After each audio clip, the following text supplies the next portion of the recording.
All right, let's talk about where we've been, so we can kind of just trace what we're doing again. All right, so we started out talking about Christ the King. Christ is King both of the temporal and the spiritual order, and then we shifted our sights towards the temporal order, and talked about what that means about God using the temporal order in order to save us, not in the sort of messianic Marxist sense, but in the sense of it is a means by which men and women can be saved. And then we took a look at God's plan for America. We looked at Our Lady of Guadalupe, and we looked at Columbus and Cortez. And then we talked about how the numbers of converts from Our Lady of Guadalupe was almost exactly the number of converts lost in Northern Europe during the Reformation. And then last week we talked about all the sort of Catholic elements in the founding, and how there's enough of the natural law there that we could build a Catholic Republic, all right? And so now we'll sort of spend the rest of the semester talking about how that's done, all right? Okay, all right. So because we're Americans, we don't always grasp some of the sort of unique aspects of the United States. And one of those unique aspects is the fact that it's kind of a country without a nationality, the way that other countries are. So Germans are in Germany because they're German. Like, that's how they have a German character, right? There isn't necessarily an American character. And in fact, when Chesterton came to the United States, he noticed that there was just this diversity, right? This melting pot. And so he thought that America was the only nation in the world that was founded on a creed. All right, and so that's what we're going to sort of build on Chesterton's idea of, America can be a melting pot, but there's something that actually makes up the pot, right? And so that's what we're going to focus on this week, is talking about sort of the American creed, which we talked a little bit about last week when we talked about sort of how Jefferson lays out the creed when he says, "We hold these truths to be self-evident, that all men are created equal, that they are endowed by their Creator with certain unalienable rights, that among these are life, liberty, and the pursuit of happiness." So we're going to talk about those three. We talked a little bit last week about sort of understanding what it means to be endowed with something versus being given sort of just free reign with something, right? You get an endowment as a graduate student. It means that all your work is for something, right? You can't just use it however you want to use it. And we talked a lot about rights, and we'll talk more about rights again today. But what I really want to focus on are life and liberty, and then sort of liberty and the pursuit of happiness being sort of one thing. Okay. But before we do that, let's talk a little bit about what John Paul II called the art of the possible, and what he meant by that. Okay, so if we're going to set out to change the culture, right? Like, we can try to do something like overturn Roe versus Wade right away, right? But if that doesn't work, what do you do? All right, and this is what John Paul II said in Evangelium Vitae. He said, "A particular problem of conscience can arise in cases where a legislative vote would be decisive for the passage of a more restrictive law aimed at limiting the number of authorized abortions in place of a more permissive law already passed or ready to be voted on. Such cases are not infrequent. It is a fact that while in some parts of the world there continue to be campaigns to introduce laws favoring abortion, often supported by powerful international organizations, in other nations, particularly those which have already experienced the bitter fruits of such permissive legislation, there are growing signs of a rethinking in this matter.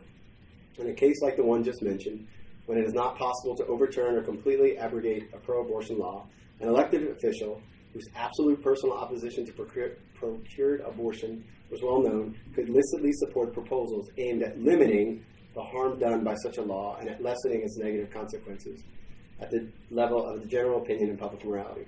This does not, in fact, represent an illicit cooperation with an unjust law, but rather a legitimate and proper attempt to limit its evil." So what he's basically saying here, he's saying a few things. First, he's saying that it's okay to sort of go piecemeal to take away some injustice, right? And in fact, that might be the best you can do initially. But he's also talking about the fact that despite what people say, you can legislate morality. Okay, people say we can't legislate morality. What you you can't do is create a utopia where everybody's perfect, but you can, nevertheless, the law is a teacher, right? So think about something like slavery, okay? Would slavery ever go away without the law changing? Maybe not, right? And so the law is actually a moral teacher. People will say things like, okay, abortion is okay because it's legal, all right? And so how we frame laws and what the laws are actually begin to teach people morality. But there's also at a certain point where, which somebody brought this up last week, was asking about when we, should we have laws against everything that's wrong? Why not? Go ahead, Con. It's too difficult to drive people into greater acts of vice. Yeah, so if it's beyond the virtue of like the common person, right? So remember, what's the role of the government again? Say it louder, Casey. Common good. Yeah, to protect and promote and preserve the common good, right? And so everything is always like aimed towards the common good, right? So if I were to make a law that, I think like one of the classic examples is like the 3-strike law, right? Where no matter what you do the third time, if you've been in jail twice, you're going for good, right? And you get this phenomenon of somebody like stealing from like a convenience store and then running from the cops, creating absolute havoc, right? And that's why a law like that is unjust, right? Because it does more harm to the common good than if you just treated them independently, okay? And so the eye, sort of what you tolerate, always has to be sort of aimed at the common good. And so you can, the sort of thing that John Paul II is talking about too, that's the challenge, is when tolerance becomes a good thing, but when tolerance becomes acceptance, right? So think about, sort of trace the history of abortion, right? So what did Roe versus Wade say, more or less? The state couldn't stop someone from having an abortion. Now, where are we now? Yeah. So that's sort of like, okay, we're willing to tolerate something that's evil. Where are we now? Yeah, so the state promotes it, right? And so that's why you always have to keep chipping away, right? And you can't ever get to the point of where like tolerance is acceptance, okay? All right, can anyone think of like a historical example where this has worked? This art of the possible? Kind of slavery in America? Because they kept making it harder and harder to have slaves, or at least limited. Okay, so kinda or definitely? Definitely. Okay, so think about the founding, okay, the founders. So was it possible for the founders to completely eradicate slavery? Nope. Why not? Because the slave states were not cooperating. Okay, so if I'm trying to found a country, right, and I kind of need Virginia, like if I don't have Virginia, I'm not going to form a country, right? And Virginia says we want slaves, so you say, okay, well we're not going to have Virginia in there. Okay, does the United States ever become the United States without Virginia? So that's the first question. All right, I don't know the answer to that question. Probably say no, but. What were you going to say, Casey? I get that he's saying it's not, but I'm not understanding how this is not like just other means. Okay, so yeah, when we get to the end, we'll talk about it, right? Okay. All right, so the second thing is, and this is the part people don't normally discuss, what do you do with the slaves once they're free? Like, what happens to them? Do you just say, okay, tomorrow you're gone? Yes? Well, historically, what ended up happening is they just ended up working on the same farm as before, but for like barely any wage, so basically a slave again. Yeah. So if you don't have a plan in place, that those people can then go free, or you don't have some, like Lincoln initially sets out to actually send them somewhere, right? And they tossed around the idea of giving them all a stipend, all these little ideas.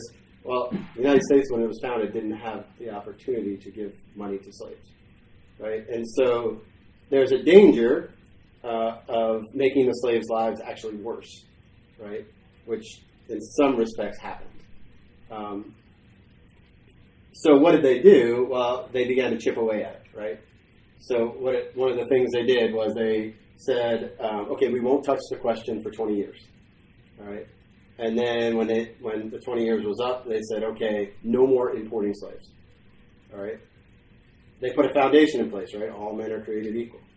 All right? And once that idea sort of seeped into the American mind, they were able to, it was much easier to sort of turn it around, okay? All right, so Casey, go back to your question now about the end justifying the means. So the last line says, this does not, in fact, represent an illicit cooperation with an unjust law, but rather a legitimate and proper attempt to limit its evil aspects. Okay, so... I don't fully understand it, particularly with your slavery example. Okay, so the thing is already there. The evil's already present. Okay. All right? So you're not doing something evil. Yeah.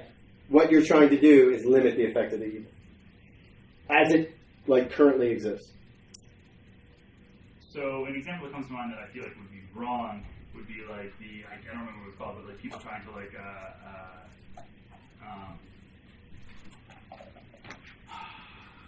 just make Hitler happy. Like Appeasement. Yes, appeasement. That's the word. The evil's already going on, and they're trying to limit it. How is that? Like, whereas I would say that's something that's worth, you know. Yeah, so that's the proper definition, like proper understanding of tolerance versus acceptance, right? Like, and it's always a fine line, right? So they may have been willing to tolerate certain things, but at a certain point you have to say, okay, like we can't. If you don't stop the spread of evil, then what you're doing is it's not the right way, not wrong morally, but it's not working, right? And so you have to sort of come back around and try it again. But you always have to act to limit the effect of the evil. So, like appeasement doesn't work because you're not doing anything actively to stop the spread of evil. Does that make sense? Yeah. Okay. Connor. So it talks about one of the things he mentions here is that the opinion, or what am I saying? Who's an elected official whose absolute personal opposition to procured abortion is well known, but this is the court proposal aimed at limiting the harm done. I see a lot of kind of pro-life bills where it'd be like the heartbeat bill, the pain sensitive, or something like that, where it seems to kind of, the laws almost, I guess this might be like the law as a teacher, but it seems to teach, okay, if we do the heartbeat bill, like yes, that does limit abortion. I mean, it makes it not full term, but it also kind of seems to begin to support the philosophy, like, okay, well, it's a human once the heart's beating. I guess I'm not sure. Is it possible that there's no way you could make your personal opposition to it well known enough that people wouldn't just think, oh well, okay, well by passing this law, you think that this is where life begins. Yeah, so like almost like a connecting the dots kind of effect. They say this is one of the things, like one of the conditions in order to not promote scandal is people have to know that you're doing this because it's the only thing you can get done. Yeah. There's something like is there a situation in which you almost have to make, you just couldn't communicate that to people in such a way, you have to say, okay, it's either on or it's off. Like the people won't understand anything in between.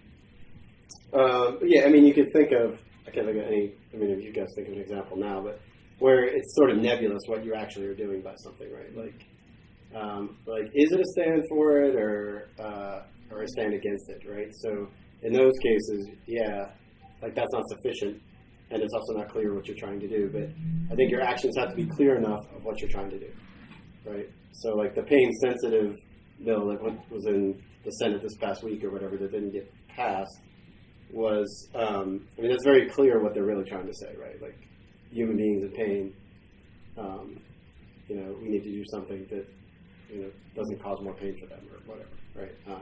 But they would want to be, I feel like most pro-life congressmen are, I don't know, I would imagine they're probably pretty clear about their views, but they would have to be clear in the sense that we understand that this is not enough, that we need to push. Like at the end of the day, this is not our goal. This is a means. Yeah, and that's not always that's not always clearly stated, because one, there's political compromise going on. And if you a lot of times you explicitly say your end game, then people shut it off at the source, right? So does that make that cooperation, or could it potentially make it illicit if you're not willing to say that?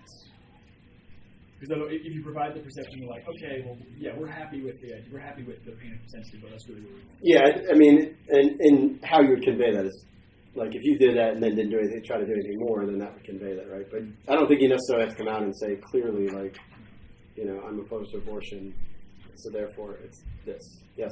Kind of going off the same line as that, like in like doing like you mentioned Hitler. Fighting that is like a kind of complex problem because you can't actively be like I'm against Hitler in that situation. So like, do you just have to work on the fact that and God knows and that's it? Like, sometimes, so like think about like Pope Pius XI and then Pius XII with Hitler, right? Like he was like, okay, I tried the direct route where I sent a letter to all the German bishops, had them read it, condemning fascism. There were repercussions.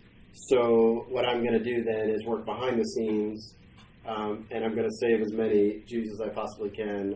I'm going to aid, like if you actually read like history of it, like he was sort of intimately involved in trying to assassinate Hitler, all these things, like, but he had to do it behind the scenes because he was creating more evil by speaking out loudly.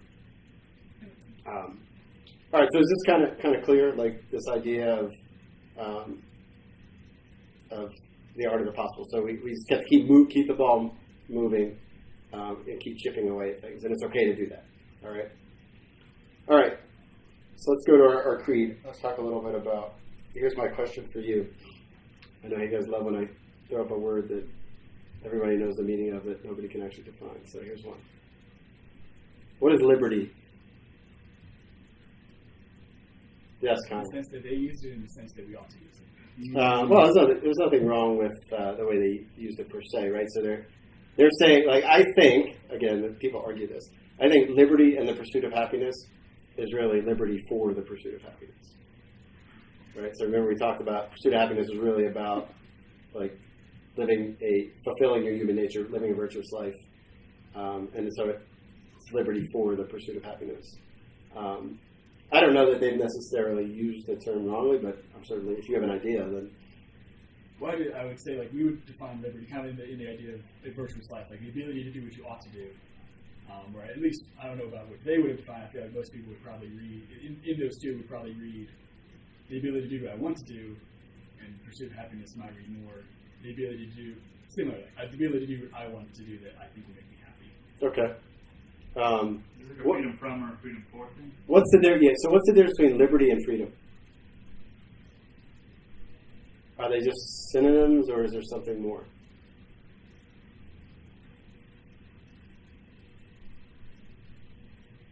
I would say synonyms. You think they're synonyms? All right. Anybody else want to get on Casey's side? So remember, he was the guy on the ground getting stepped on. I don't know if you want to go to his side or not. I'll get on Casey's side. All right, so the synonyms. So here's what Fulton Sheen says. He says, freedom means responsibility or mastery over one's own acts. Remember, we talked a lot about, right, that link between responsibility or duty and rights. It means responsibility or mastery of one's own acts. But how can this inner responsibility be better shown externally than by owning some material thing over which one can exercise control? So he's talking about the liberty to own private property. Man is most free on the inside when he owns something on the outside to which he can give the imprint of his personality. Man will know he is responsible only by having responsibility. All right, so what he is saying is that liberty is the external sign of interior freedom. All right, so liberty is essentially a lack of exterior constraints to do what you ought to do, to fulfill your responsibilities. All right, and that's the sense in which the founders meant it. So it doesn't mean, to what you were talking about, Connor, doesn't mean the separation of responsibilities from rights, right? Like where you have a right to do something, you can do whatever you want.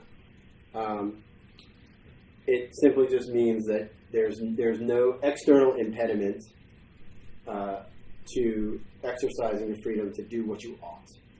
All right, so think about, just take any one of the sort of rights we have, right? Like what? Free speech, the right to free speech, right? We have a responsibility to tell the truth, right?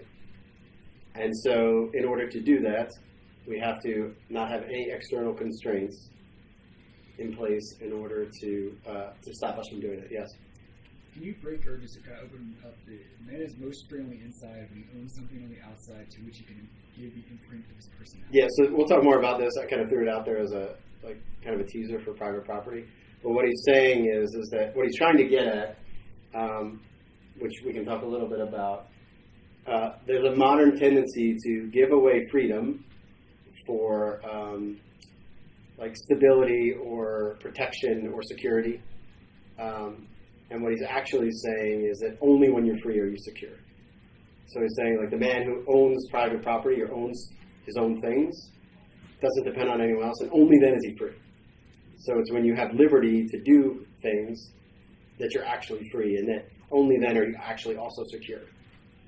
So what he's trying to get at is the fact that the reason why the church has always talked about private property being a right is because it keeps us free, especially in the economic sort of realm, right? Like you could see someone who doesn't have private property going and essentially being like wage slaves, right? Yes? So does that mean the apostles were not the most free since they did not own something? So like how does voluntary poverty, like not like... Yeah, so now we're sort of in the communism versus the like early church kind of thing. So they are most free because they have no attachments to those things, right? So that they have the things they need, they get from God, and that's why communism versus like early church is always like the sort of juxtaposition of them is always wrong, because communism enforces it on you, whereas like a vow of poverty in a monastic community is freely chosen, right? And only then can you say, I'm free of these things. Yes? I have a question. You mentioned like free speech and that we shouldn't have anything to hinder us from telling the truth. What if you have a job that requires you not to tell the truth? A job is wrong. Yeah, that's not a good job.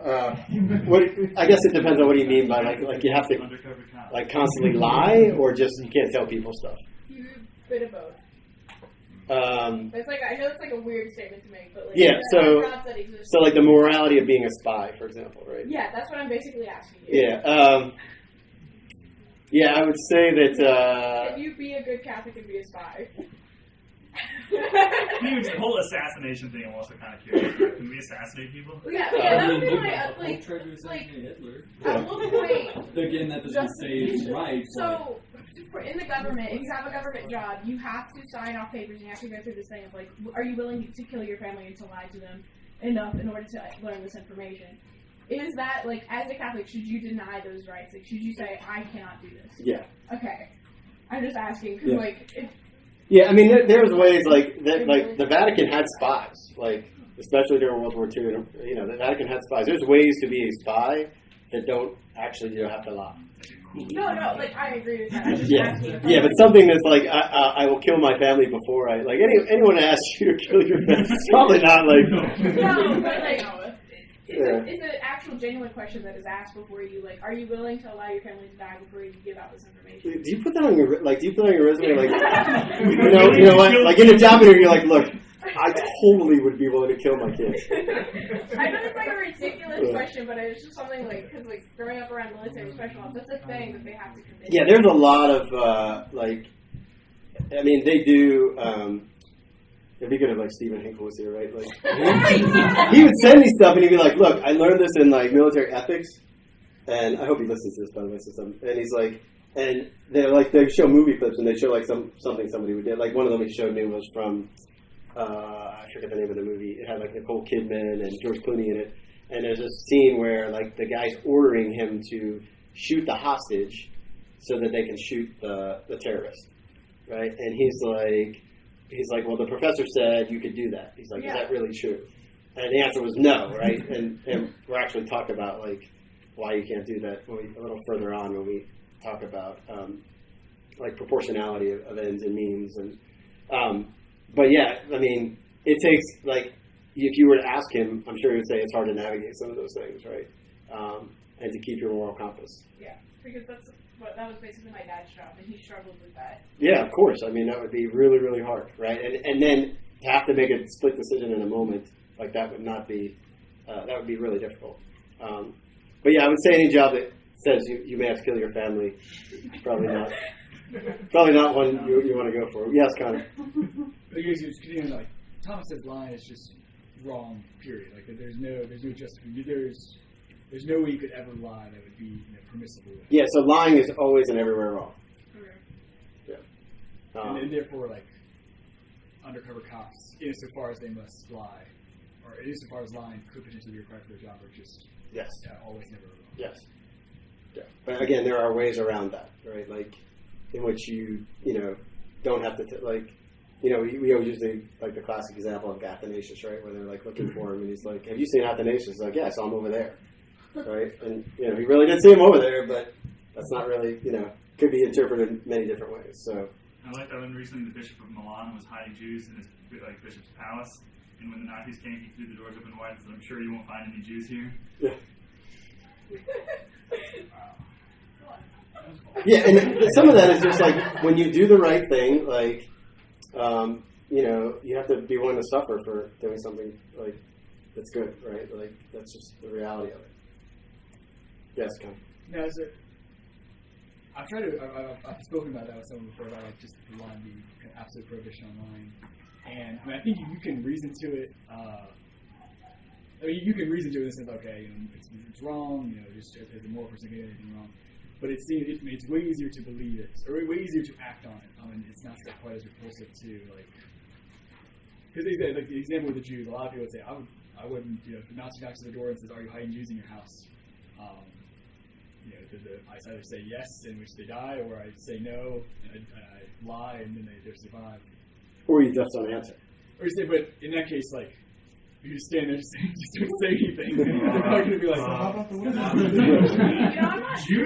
But I would reply because you don't know if they're there still or not, shorting your cat. Yeah, there can be things like that. Like, legitimately just shorting your cat. Go ahead, Connor. So what would you do? So, the idea of saying, they didn't even say, okay, well, I know that, death is not the end, and therefore, like, the worst thing you could do to me is not the worst thing that could happen to me.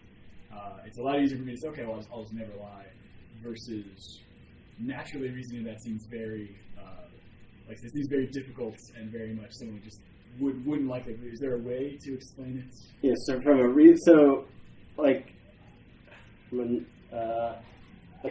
to absolutize it from the natural law, you mean? You could harm against the truth is the highest good of man, right? And so any action against the highest good of man would be the worst thing you can do, like kind of thing, right? But it's hard to reason to that, without faith, right? Because ultimately, we don't like to talk about sin as offense against God. We don't say that anymore. But lying is one of those ones that, if you grasp that it's an offense against God, because why are you in the situation that you're in? God's providence, right? So God ordained for you to be in this situation for all eternity, right? And for you to try to make up your own reality, which is what you do when you lie, is to say that my reality is better than your reality, right? And so, I think lying is more repugnant for a Christian than it would be, for someone else if they grasp the fact that lying is ultimately, an offense against God. Yes, Ron?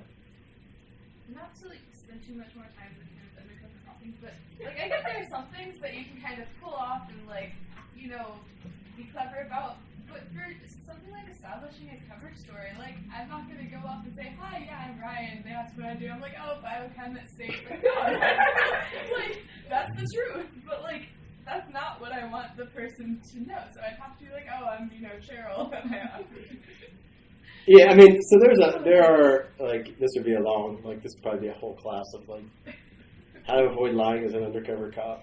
Not your actual life session. Yeah, but that can be some of it can be too that some of it can be that you're acting as well, right? And so it's not necessarily all of it isn't necessarily lying. I'm in transportation. I drive people out on my back seat. Yeah, it's just. Yes, Connor. If we go any deeper down this rabbit hole, though, we can say this at the end. Could you talk about the sin of simulation? Because I've heard mention of this. It sounds like it's just lying. The example I've been given was, the Athanasius thing walks up and it's somebody is the guy walks up to Athanasius and says, which way, you see a criminal run by you and a cop runs up and he went to your right and the cop will say, which way did he go? And you point left. It's I didn't lie. I didn't say anything. Yeah, that would be a lie though, because you're either by word or action you're deliberately deceptive and Deception is not a sin. yeah. But by word or deed, if you deliberately deceive someone who has a right to the truth, then it would be a lie, right? So in other words, you could, let's just say he, for just reasons, should be chasing the criminal, right? Like, you have to tell him the truth. But you gotta, would you say Nazis had a right to know where the Jews were? No. But you still couldn't lie. No, you still can't lie, right? But you can't even, you have to be clear in your answers to someone who has a right to the truth. Which, okay, we can, okay. Yeah. What do we do if we're not sure if the person he's chasing stole a loaf of bread that he had a right to because no one else would give him a loaf of bread? So if you're unsure. I would say not to be a judge and just assume that the cop is after him for just reasons. So anyway, back to liberty and rights. It's one of the best tangents we've had all over. Okay, I do wonder, why is lying, people ask me more than anything, it's why is lying so fascinating? You're just trying to figure, how can I get away with things? It's such a simple thing, it's such an easy thing, and it's something that is ingrained in our society to do. How do we not do it? Is a big question. Because everyone always says in my ethics class it's okay to lie, especially the children. It's a thing. Don't even start Santa Claus. Don't even start there. Anyway. Liberty is born of the recognition of personal rights and flourishes in the recognition of social responsibilities. All right. Totally off track with liberty, so we'll come back to it. Though I just want to set this up because the next few weeks we'll talk, after break, we're going to talk about freedom of religion, freedom of conscience, all those things, all right? And we'll keep coming back. But just to know that liberty is something, is just essentially the no external constraints to do the things that you ought to do. Yes? This is probably covered later, but can the government give a right? Can you ever give a freedom that God is not giving? Give me an example of that. So, freedom of conscience or freedom of religion?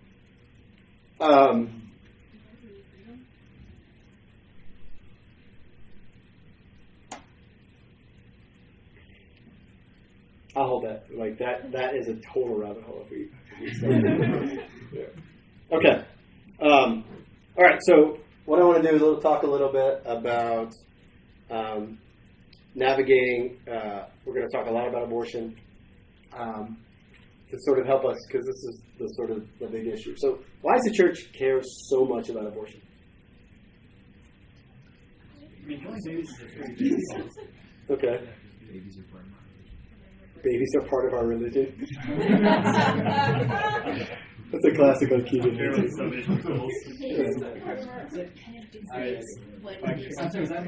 that again, Al. It degrades what it is to be a person. Yeah, so it's almost emblematic, right, of a whole cultural sort of understanding of what it means to be a person, right? And we're going to talk a little bit about that. What were you going to say, Connor?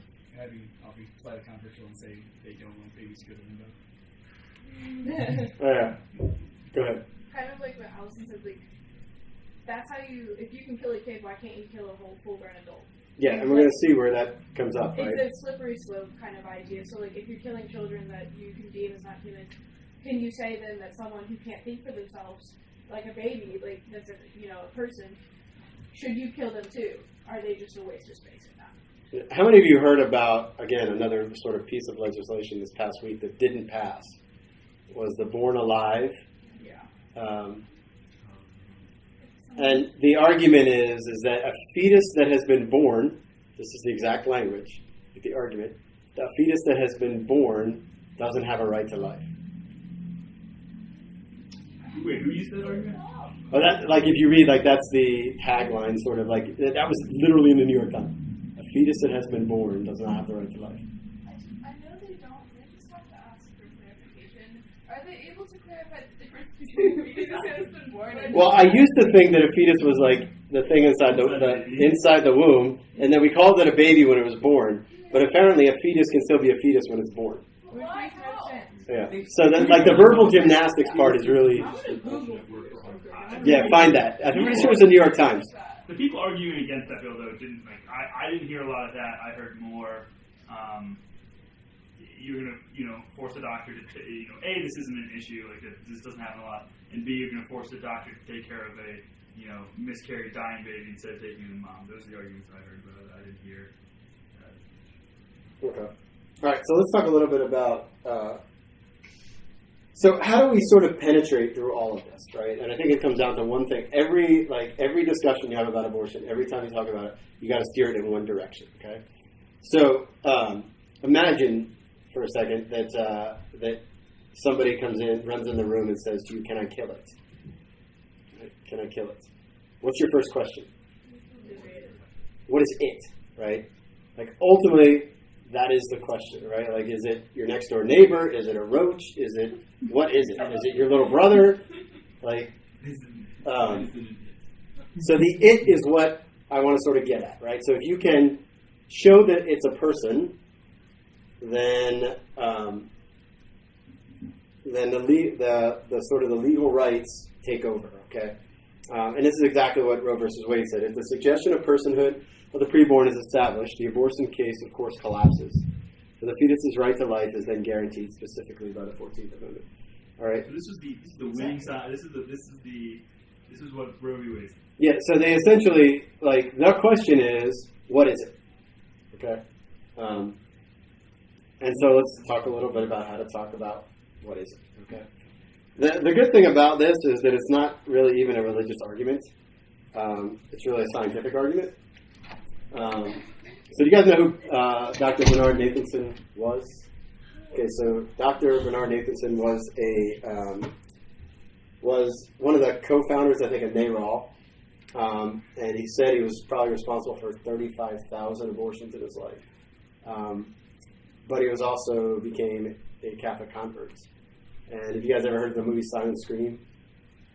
So if you want to be disturbed, there's a movie, I think you can pretty much watch it on YouTube, called Silent Scream, where what he did was took ultrasound video that he had from when he was performing abortions and showed, like, the baby dying. Really, really powerful. You can see, like, the child moving away from the needle. You can see them, like, almost literally, like, looking like they're screaming. But the first sort of thing you have to do is move people off of the whole religious question, all right? Because this is a question we can talk about using natural law and science, all right? It has nothing to do, it's not a religious question, all right? So here's what Dr. Nathanson said. Modern technologies have convinced us that beyond question, the unborn child is simply another human being, another member of the human community, indistinguishable in every way from any of us. All right, so what I want to do is sort of dive into this sort of scientific premise, all right? Now, Ronald Reagan was probably the most pro-life president. He wrote, I think, 2 or 3 articles in Human Life Review on the personhood of the unborn. And so it was during his presidency that the question really started getting tossed around. And so they had a what was called the Human Life Bill.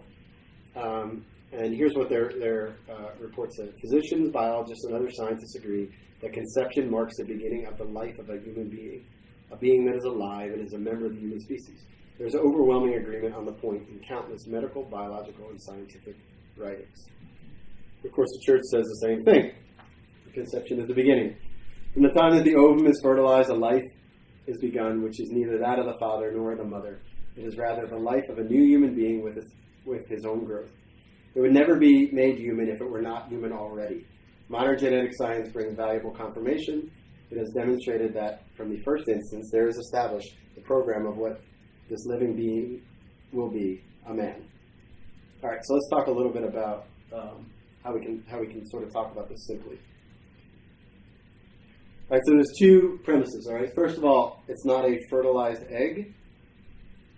So the conceptus is a distinct, unified, self-integrating human organism, meaning it has its own DNA. All right, and so if it has its own DNA, what does it mean? What does that mean? Yeah, it's a person, but what does it, so if it has its own DNA, what does it need? Like, does it need anything, like, is everything that it ever needs sort of contained in the DNA? Is it self-directed? Okay, what do we call self-directed beings? Alive and independent, right? Like they're not part of something else, all right? So that they need the same things that everyone else needs, right? Water, food, oxygen, and a healthy interaction with this natural environment. All right. So from the moment of conception, nothing is added from the outside to the person. Right. Everything is self-directed. Of course, it has to eat. Of course, it has to have an environment which it can grow safely. All of those things. All right. But the reason why you sort of talk about this, though, is because you'll often hear people say it's like a potential person. How many of you guys have ever heard that? Okay, so if it's a potential person, potential X has to currently be Y. So when someone asks you that, you have to ask, well, what is it currently? Okay. Yes, Connor. Just, I guess, how many people do you think on the kind of pro-choice side of it have a deep philosophical conviction that it is not a human being, or more like it's a convenient excuse to do what I already want to do? It depends. So I think the majority of people just kind of that are in favor of it just kind of swallow it. Like the hardcore sort of pro-choice people, honestly, if push comes to shove, they don't care. Like they don't care that it's a person or not, right? But the majority of people that think, sort of in a compassionate way, think, well, that should be an option, or they honestly don't know. Like they think that it's a glob of, like they've bought like hooks, line, and sinker, but it's a glob of cells or whatever. Yes, Ryan. More often when I've had this conversation with you, they take the social justice warrior stance of it of, well, because, if someone got raped and blah, blah, blah, if they're super poor already and you have a child and they're going to be in that situation and blah, blah, blah. Well, the adoption system is already so messed up for blah, blah, blah. And they very, very rarely acknowledge the fact that, there is a human life at stake here. Like, they just jump over that. Yeah, you kind of blah, blah, blah, yada, yada, like the really important part, though. Like, so very often you have to force them to say, so I can kill it then, right? And that's when you force them to kind of face that. They get really awkward. Yes. And they don't want to acknowledge it. And then they're like, well, it's like a clump of cells. And then they start trying to compare the value of the clump of cells to a grown human being. Right. But biologically, we can sort of show it's not a clump of cells, right? Yes, Casey. I think 6 years ago, you would have found people firmly convinced it was not a human person. I think today, if anyone who's on the pro-choice side willing to, who has this discussion, will very quickly acknowledge its personhood, and now it just doesn't matter. Like, I have a friend who believes in infanticide. Now it's not a person. Now it's a person, but it's not a person who has a value higher than the mom. Yeah, so it's back to the slippery slope kind of the principle, right? Which is the dangerous part always. So all right, so we said it has its own DNA, it's self-directed. So let's look a little bit about. So how is it different then? Okay, because someone will say, yeah, that's true, but how is it different? All right, so let's look at all the ways an unborn child is different than a newborn child. All right. So the first way is obviously size. Okay. He has a vested interest in our conclusion. Yeah. Does the size of the person affect their status as persons? Okay. Is Taco Fall more of a person than me? Taco Fall's like 7 foot. I don't know how tall is it. 7'7". Taco Yeah. Fall. That's his name, right? Isn't that his name? Oh, my Taco Fall.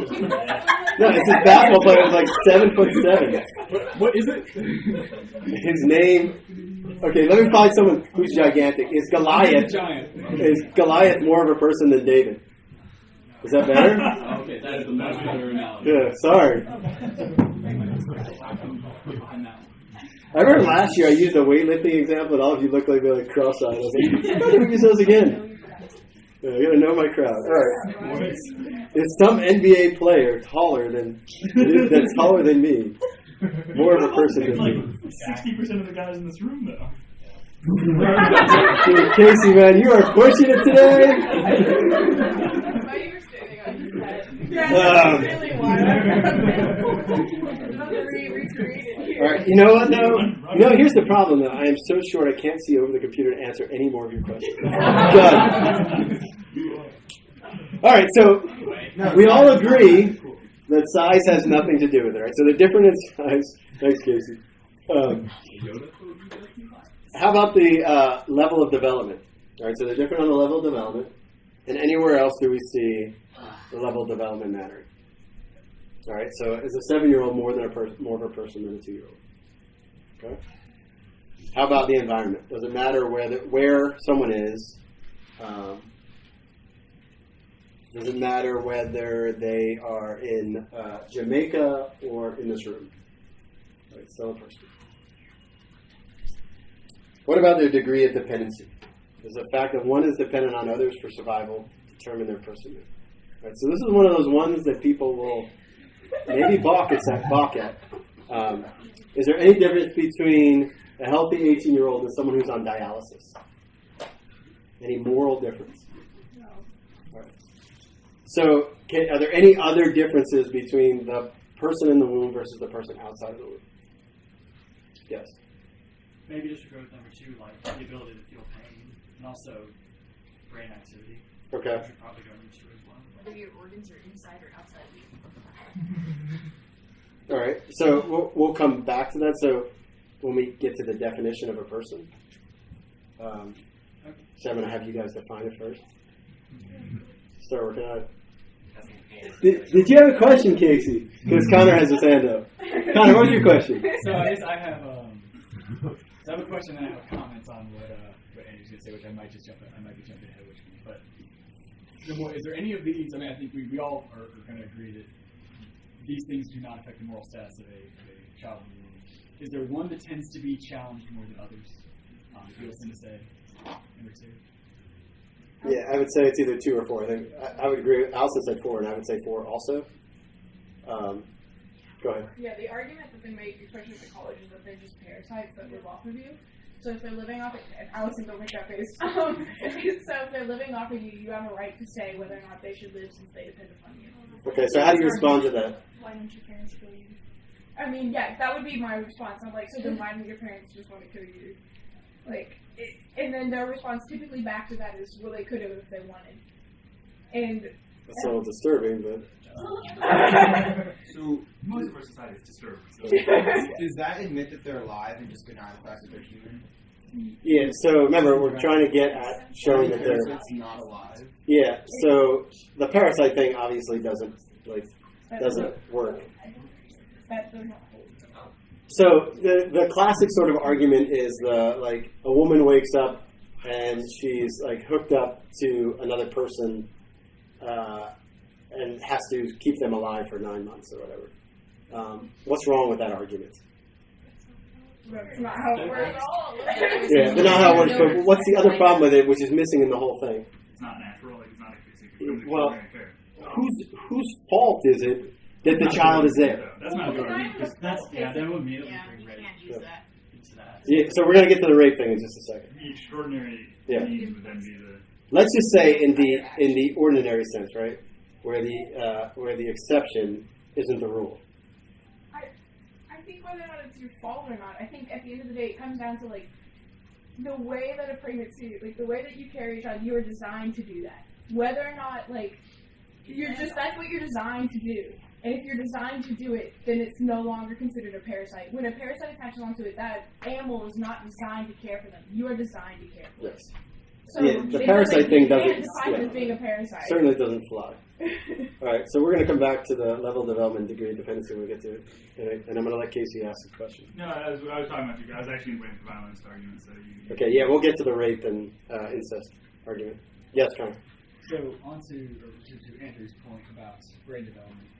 Now, I think the Catholic response. Do you want me to go into this, or do you want to go for it? It's better coming from you. I think the Catholic response to that is going to be, the definition of a human person is that you are a body and soul composite, which means regardless of whether or not the matter inside your body is developed enough to have kind of mental function, you have a soul that's attached to you that actually is where your intellect and your will is.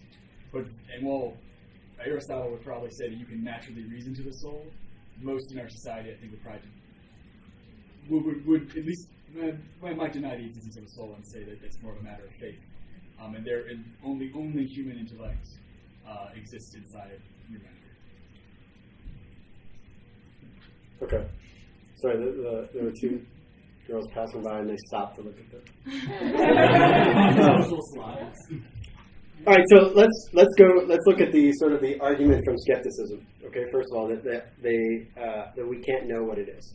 All right, so you can set up sort of a little matrix of possibilities. All right, so let's just suppose you are driving down the road and you see something in the road that's dark. And you think that could be a person. Right? Maybe not. All right, what's the reasonable thing to do? Hit the gas, keep going, pull over and see, go around it. What's the reasonable thing to do? Well, we would all agree that the not reasonable thing to do would be to run it over, right?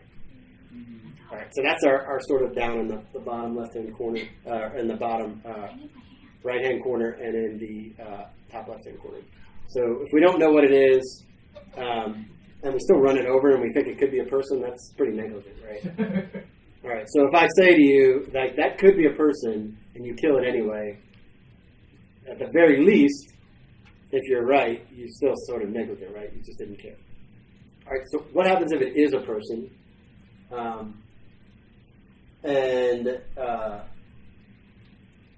What happens if it's if it is a person and you don't know what it is? And we call that manslaughter, right? So if you okay, it really is a person. I didn't really think it was, but I still hit the gas and just kept going. That's manslaughter, right? What about if it is a person and you know it? So that's murder, right?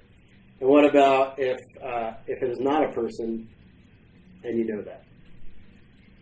Then it would be okay to kill it, right? But they just said they don't know that, okay?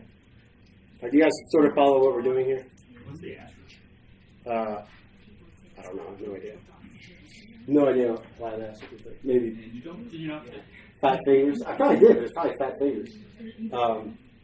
So the only sort of moral. Oh, I know. I have to ask. That's the only time you're ever right. Like, it's if you know it's not a person and you kill it, it's okay. All right. That's the only time you're safe if you don't know. Okay. So again, this doesn't prove that it's a person, but we always would sort of give the benefit of the doubt to the fact that it could be a person, right? So the reasonable thing for someone to do that doesn't know, they say, I don't know, then you better know before you kill it. Go ahead, Con. So, devil's advocate, would you say, let's say I'm carrying someone, let's say it's on a one-way street in a tunnel. My options, I can't just go around. Are you just trying to pull a trolley? Like, I have a person in my backseat who's bleeding. I need to get to the hospital. I have a doubt of whether it's a person. Because I think the argument they might respond to that is say, well, the good or the potential evil to the mother of having to care for this child and then raise the rest of it, and all these different things. Say, oh, this is too grave an evil to make her suffer on it. I don't know. So to go back to the example, I have somebody in my backseat bleeding out. Like if I don't press on the gas and drive over this person, drive over this thing, I don't know what it is. This person's going to take that. yeah, so I would. Sorry. Yeah, like, you know how to stop bleeding, you cauterize the wound, you put bandages on it, you press them in, like, that's what you do. You tourniquet. I'm a Google smart car and I Wait, so if we're programming the smart car, what will happen? Like, so you're saying you're trying to program the smart car whether it should keep going or swerve around. But your point is you can't stop, basically. The point is my two options are either go or stop. And if I stop, this person's going to die. If I go, there's a possibility I'm going to this person. Okay, but so let's just you're hypothetical. Let's just say, as far as we could go with that in an absolute emergency, abortion would be okay.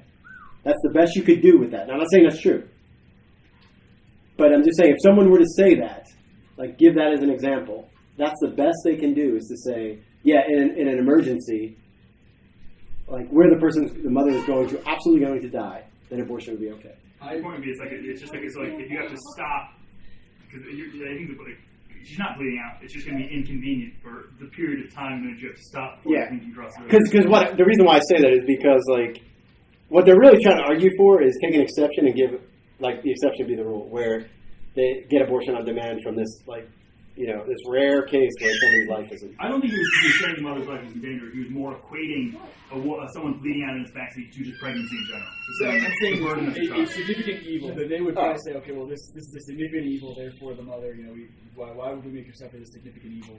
Now, you could get into the idea, well, how significant of an evil is it compared to the possibility of killing someone? Yes. Ryan, what were you going to say? Just to verify it, prenatal births are a thing. Preterm, like babies being born before they're actually to term. It's a thing, and babies live successfully after that. It's not a terribly pleasant thing at the time, but the mom and the baby both live successfully. It's a thing that people forget about when they throw situations in your face. And also too, you're typically supposed to give the best absolute chance for that life to live, even if that means that you have to die. My dad, he worked in the OBGYN part, and he just all day he basically sat with these women who were giving birth. He had one mom die only once, and it was really hard on him. But the mom made that choice against, I think, the husband's will, but made the choice because she was like, I would rather give the chance of the child living. The kid did live, so it's kind of like a weird act of love in some ways. I'm yeah, that sucks, and it's a hard decision to make, but. No, it's not. I mean, it's not a weird act of love, right? That is the definition of love, right? To make a gift of yourself for the sake of another person. That's what pregnancy and creating life allows us to do. And so I think there needs to be an understanding there of this is love. This is what we do for it. Yeah, and some of that too is again the language. I think we talked about this: the framing it versus the right to choose versus the right to life, and not taking on a level of sort of responsibility of what are a mother's responsibilities for her children. Right? And the reason why you use that language is because the awareness that not only is there something living in you, you're actually a mother now, right? And you actually do things that mothers do, and you actually have responsibilities and duties attached to being a mother. All right, so let's sort of tackle some of these objections. We got off track a little bit, but let's try to come back. All right, so here's argument sort of one. It is a human being, but not a person. Okay? So the idea is a human being is a person and thus intrinsically valuable if they have the present capacity to exhibit certain properties or functions. Okay? So you could have sentience, you could have ability to feel pain, you could have ability to reason, you could have self-awareness, you could have take out the trash, you could have anything up there. Right? If they're old enough to take out the trash, they're a person. Or cut my grass. Do they have to have all of these or just one? Well, I don't know. See, that's the thing. So if you ask someone to press them, right, it's completely and totally arbitrary. Wait, yeah, I've never cut grass. Does that mean I'm not a person? In my house, you would not be. Okay, so no. You would live under the stairs. Okay, really Harry Potter! The real problem with this comes down to elderly people in their last stages of life revert in their development. So you have people who lose the ability to speak, you have people who lose the ability to control the way they use the bathroom and lose the ability to eat. They lose the function that they gained in their childhood. And so now you're not only saying a fetus is not a person, but an old woman is not a person. Yeah, and that's exactly what is that's youth. All abortion is euthanasia flipped over, right? It's an important thing in that discussion to bring up because so a lot of people are I believe I should be allowed to end my life if I don't have the quality of life that's inside. Then you have to bring up the point so if you're in there, can I come in and kill you if you don't want to be killed? And they're going to say no. First of all, you can't define what a person is by functions, right? You can't define what a thing is by what it does. That's the first thing, right? But the second thing, this is a little bit scarier, is who decides what those things are? There's no objective. You got green eyes. Yeah. Right, and so why did Hitler kill all the Jews? That he came into contact with? Because he thought they weren't people, right? This is the way it always operates, right? It always operates where if you everyone's oh no, you can't kill a person, but then they take personhood away, right? And one of the ways they do it is to decide what a person is, all right, by what they can do.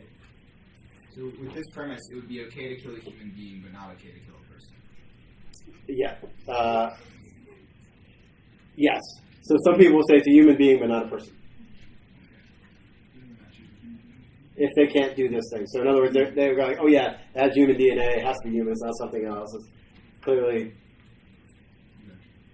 When has this argument ever led us to bad results? I mean, yeah, I mean, it's, slavery. Yeah, exactly. I mean, that's exactly the case, right? Like, by the way, this is also the sort of the end game of identity politics, by the way, where you're defined by something that's just as simple as your skin color. Yes? I'm still really confused with the difference between a human being and a person in this conversation. Well, so remember, there's there's always some verbal gymnastics going on, right? Like, and this is why. So, how would you untwist this then? Like you started it, like you said, like okay, the difference between a human being and a person. All right, so let's see if we can come up with some definitions for a person. What do you guys think of this one? A person is one who is presently performing some of the personal acts. No. Sorry, what? Yeah. So if I define a person by someone who is Personal, which is part of person, and it's just a bad definition. Well, no, because sleeping. So, yeah. wow, that's pretty good. Doug Call is following along. He's right on top of it. Like I've been in here. All right, so the someone who falls asleep ceases to be a person, right? Because they're no longer talking, using reason. Yes, Keegan. Wouldn't that also mean that, like, a computer that can make speech is a person because it is presently performing a personal act? I'm sure people Perhaps. Yeah. All right, so each one of these is not true, but I want to sort of just... All right, so we press a little bit like, okay, yeah, you're right. So those people that are sleeping... all right, so now we're going to go towards capacity. All right, so they currently have the capacity to do some sort of personal acts. Say that again. Yeah. So Casey's example of coma. People to What's that? Yeah, that's what Allison said. All right, how about this one? A person is one with a present capacity for performing some future act. So, in other words, when they come out of the coma, so they might be in a coma now, but they have the capacity to at least reason later on. So, like eliminating anyone who's disabled who will never be able to walk. Okay. Or how about somebody that's dying? Yeah. Okay. Also, that would work for exactly. Yeah. If you have capacity. All right, so let's see if we can come up with a definition now that we've sort of eliminated those three. A person is someone, this is John Paul II's definition, by the way. A person is someone with an inherent capacity for performing personal acts given the right conditions, including time and growth. This includes all persons, even those in the womb.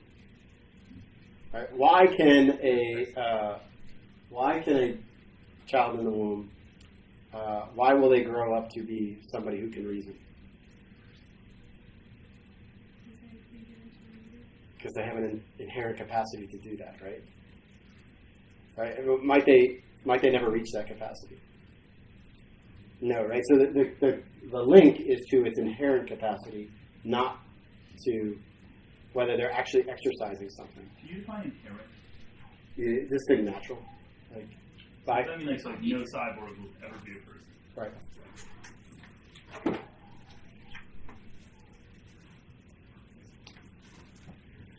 So what a thing is, and this, remember I think we talked about this when we talked about the culture of death. What was at sort of the heart of the culture of death was this emphasis of doing over being. Worrying what a thing can do before you know what it is, right?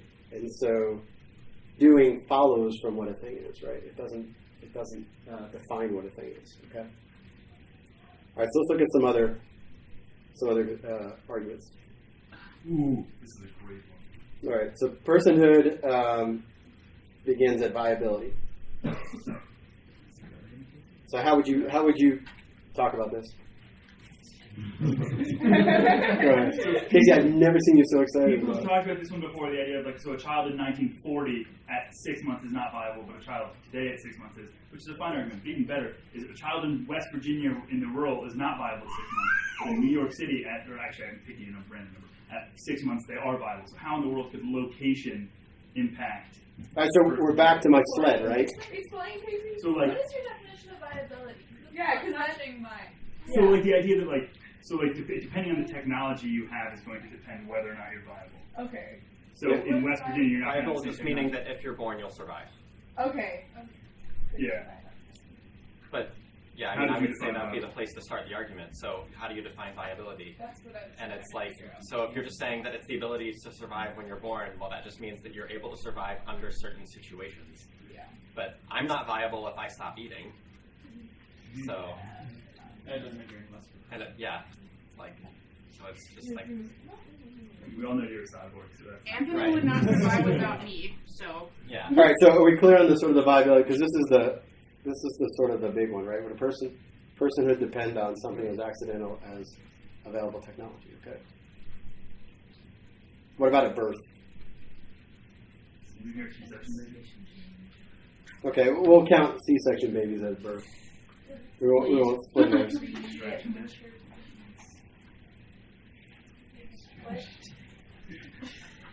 I'm trying to celebrate his birthday. He celebrates his extraction dish. Oh, It's a change of location.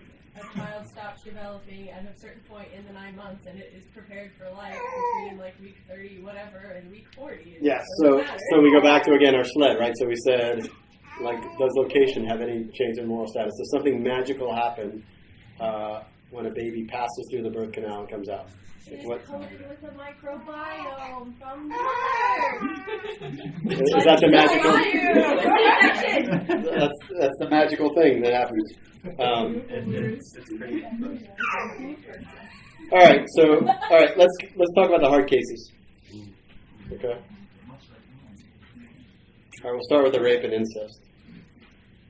All right. So No context on these slides. Some people walking by are getting I don't know. I mean, I had an audience like a minute ago. Like she literally did a double take. She's like. All right, so let's look at. if you have questions. This is how like bioethics is taught, by the way, like in the sort of secular realm.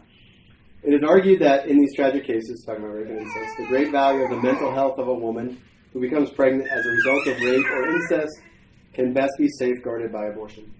It is also said that a pregnancy caused by rape or incest is a result of a grave injustice, and that the victim should not be obliged to carry the fetus to viability.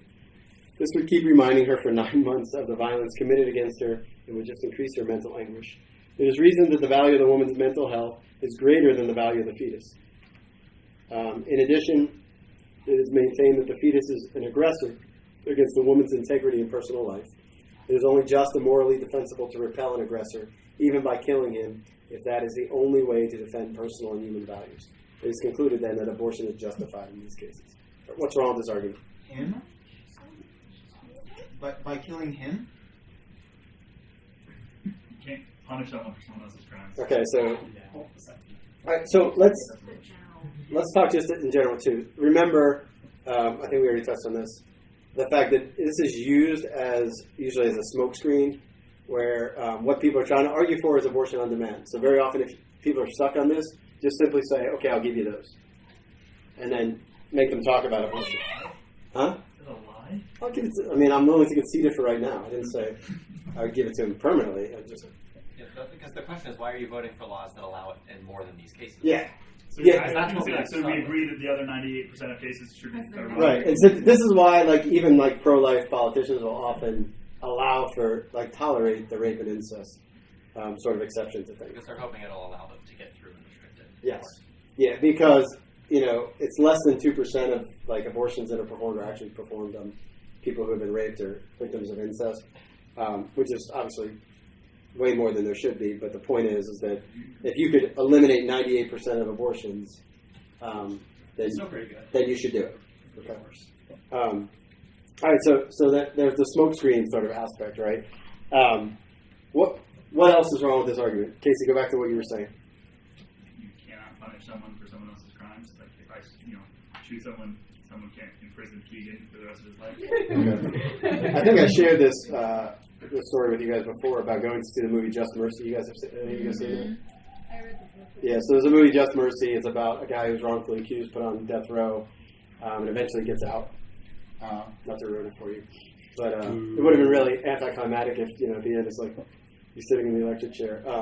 Anyway, he gets out, and so I'm leaving the movie theater, and there's two women walking in front of me, and one woman says to the other woman, "Wow, that was pretty powerful." And she's like, "Yeah, but they're so backwards in Alabama. Like, they make you keep your kid if you're raped. They won't even let you have an abortion." And like, I did like a total double take. I'm like, she totally missed the point that it was an analogy for what she was just talking about, right? Somebody else had been caught up in someone else's crime, accused of it, and almost put to death. And yet she said, okay, this kid who was part of someone else's crime, just an onlooker, should die, right? So this idea that somebody else should be punished for someone else's crime, right? So now how many victims are there? 2, right? And now the victim becomes a perpetrator, right? So there is that aspect of it. Go ahead. Because I feel like most pro-choicers would not even argue that they're punishing the baby, though. Really what it comes down to is valuing the woman's mental health over the life of the baby. Yeah, like you're gonna forget you got raped just because you have an abortion. You're right. But even then it's saying that like mental health is less important than a life, which I mean it's important, but it's not. Yeah, hold on to that thought for a second because I want to ask where that came from. Go ahead. Also, too, like, early on, like, the woman's not going to forget, like, 9 months if she's carrying a baby. She's going to remember she got raped. Doesn't matter. Also, too, like, mental health, I'm sorry, but killing something also, too, is not going to help your mental health. No. At the end of the day. Whether or not, like, we really want to admit that or not. In fact, it tends to, like, make it worse and then causes other issues later on, sometimes, if the abortion isn't carried out well. It's a medical procedure that has, like, risk of complications. Just like giving birth, both can end up in not a good situation. Mm-hmm. And one, though, actually has better potential of being taken care of better. And that's going through with it. Well, every abortion, at least one person dies, right? Like, yeah. I mean, people still die from it. Often people slip up and say, like, abortion should be allowed when they're split up to the mother or the child. It can It happens still so kill. many times. It's hilarious. Ryan, what were you going to say? Yeah. Go ahead, Keegan. 2 things. One, do you know if they're conceding that it is like the human person life, whatever you want to call it? I don't think he's saying one way or the other. Like, I would, he's using the word fetus so that he doesn't get sort of caught up in that. Where does this idea come from that mental health is more important than the life of the child? Go ahead, Con. The answer is two things. Number one, I want to say idealism is that the real what's in your head is actually more important than what's in reality. And then the other thing, I mean, at least in this argument, in order to attribute aggression and moral aggression to somebody, I mean, don't you have to kind of attribute at least some degree of independence to them? Like you would, it doesn't necessarily have to be an intelligent animal can be aggressive against you, but you can't say it's. Yeah, I mean, we talked about it earlier about like it's not an aggressive sort of. The child is not aggressive towards a mother. Yes, Keegan. And then there's a second thing, like, would this argument also hold up if you were to say a woman was raped, got pregnant, had the child, and now they're 15, and if it would make her feel better by killing it, like, what's the difference? Yeah, there is no difference. Like, or if somebody has a mental condition where they, like the serial killer, like they want to go out and murder people, like, oh, if that makes them feel better mentally, they can go out and kill people. Like, I mean, obviously that's not right, but. So this idea of mental health is actually enshrined in the Supreme Court. Doe versus Bolton is the case, right? If you want to Google it, you can look at it. But essentially, it just said when the health of the mother is in jeopardy, then she should be able to have an abortion. The issue is they don't define health anything other than mental health, physical health, economic health, family health. Those are the 4 things. So that ambiguity is there, right? So that you could use the same sort of argument sort of along Keegan's lines, right? Is later on, let's say, like a husband becomes crippled or something and he's causing all this emotional distress in his wife.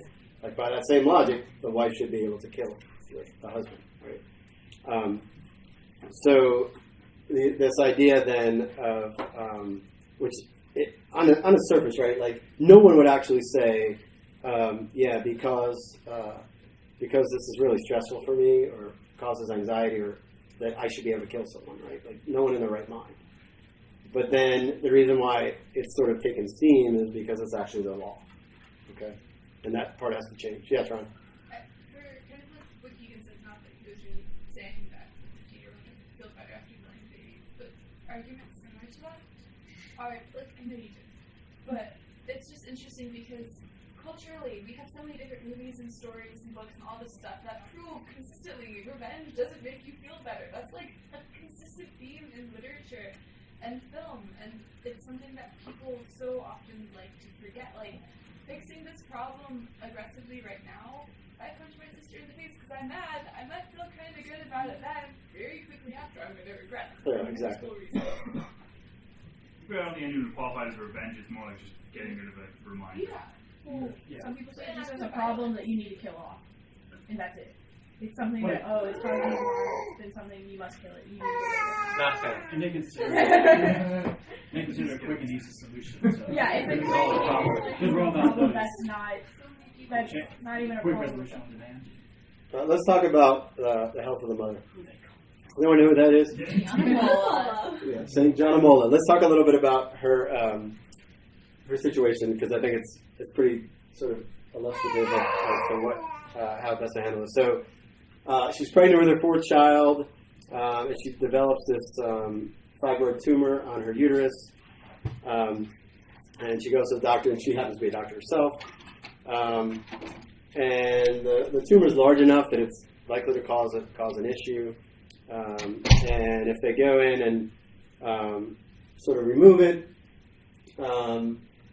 they could obviously cause complications in the pregnancy. So her doctor comes up with sort of three options. All right. The first is to terminate the pregnancy by direct abortion and remove the fibroid. The second option is to have a hysterectomy that removes the uterus, which would have obviously killed the child, although not directly. And the third is to remove the fibroid, which was more dangerous because it could she could bleed out, or it could cause the child to have a miscarriage and then continue her pregnancy. All right. I think we all sort of know what she ended up doing. So just to be clear, like, to get her story right, there was no reason, like, initially, that her life was in jeopardy. Okay, so just to kind of play the story correctly. So to sort of understand, like, her options, we'll look at the principle of double effect. How many of you guys know about this? All right, so let's kind of just go through it very quickly. All right. So it is morally allowable to perform an act that has at least two effects, provided all four of the following conditions are met. The object to be done must be good in itself. The intent of the agent must be to achieve the good effect and to avoid the evil effect as much as possible. The evil effect must not be directly willed, but only permitted. This is the case even if the evil effect is foreseen. The good effect is proportional to the bad effect, and the good effect must follow directly from the action and not as a result of the harmful effect. All right. Yes, Connor. So for the fourth one, I've heard it phrased in a way that the good act must proceed at least as proximately from the action as the evil effect. Is that correct, or is that? That's not necessarily like temporal proximity. That's like moral proximity to the act, or at least as directly. Maybe. I don't know if I've ever heard it said like that. I'm trying to think about why. I mean, what the fourth is really saying, you just basically can't use the bad effect, like, to bring about the good effect. I'd have to think about. 4 is preventing the ends justify the means. Yes. Go ahead, Keith. We don't need to go off on this, but just going back to my question at the beginning of last Oh, week. we never saw Ted, we didn't run down. What do you think? Like hunting rabbits.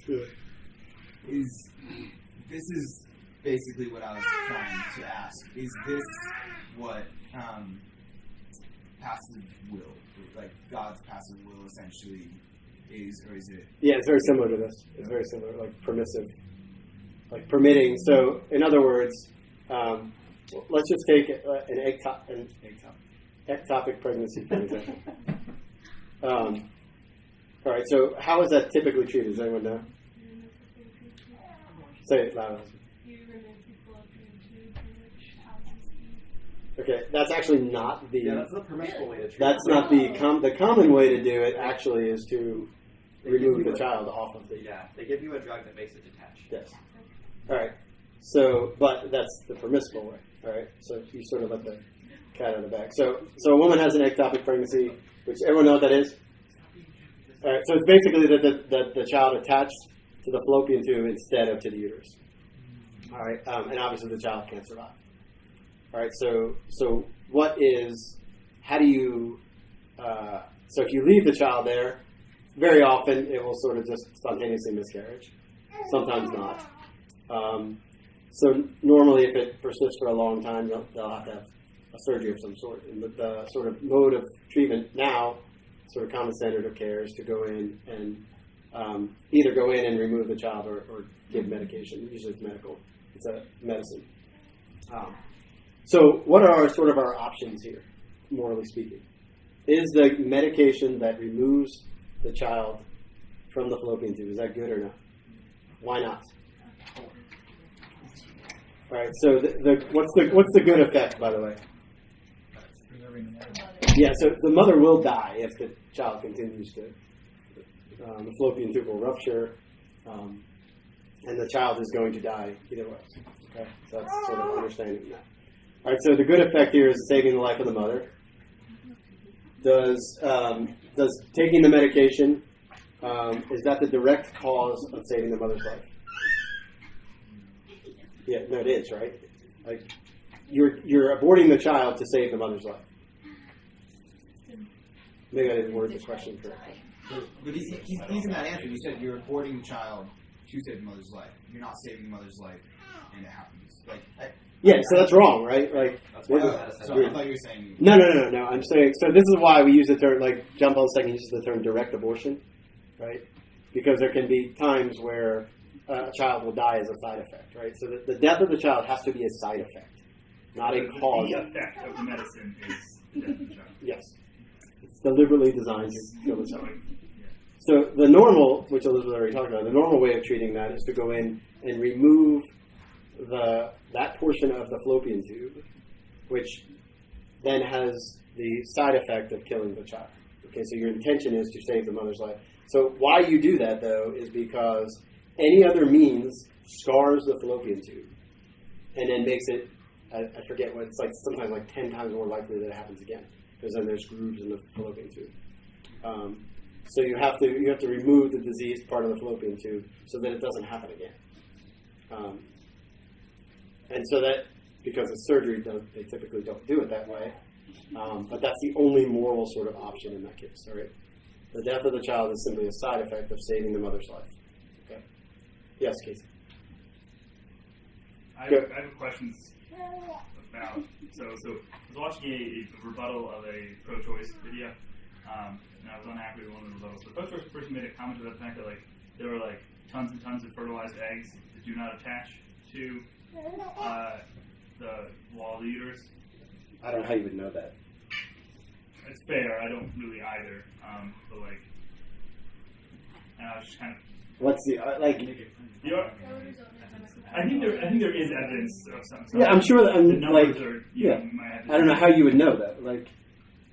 Are you experimenting on somebody while they're I mean, it seems like one of those claims that could never be substantiated because common sense. They're looking at the screen again. Common sense would tell you that it probably does happen, and so you're almost willing to concede that it happens a lot. Yeah. But there's no way of knowing it. I don't think. You mean, is it natural that, in the sense of a miscarriage? What do you mean, in that, a miscarriage, a fertilized egg not attaching to the wall of the uterus. That's not what it. In some cases, can be an example of a miscarriage. Is it does attach and then it doesn't fully properly attach. They're basically saying you're upset about abortions, but you don't care about this. And we're going to come back to this. Actually, this is a good example in a minute.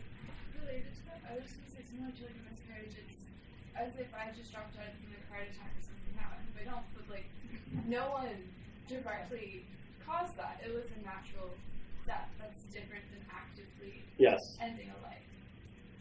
Go ahead, Connor. Just to talk about more in the abstract.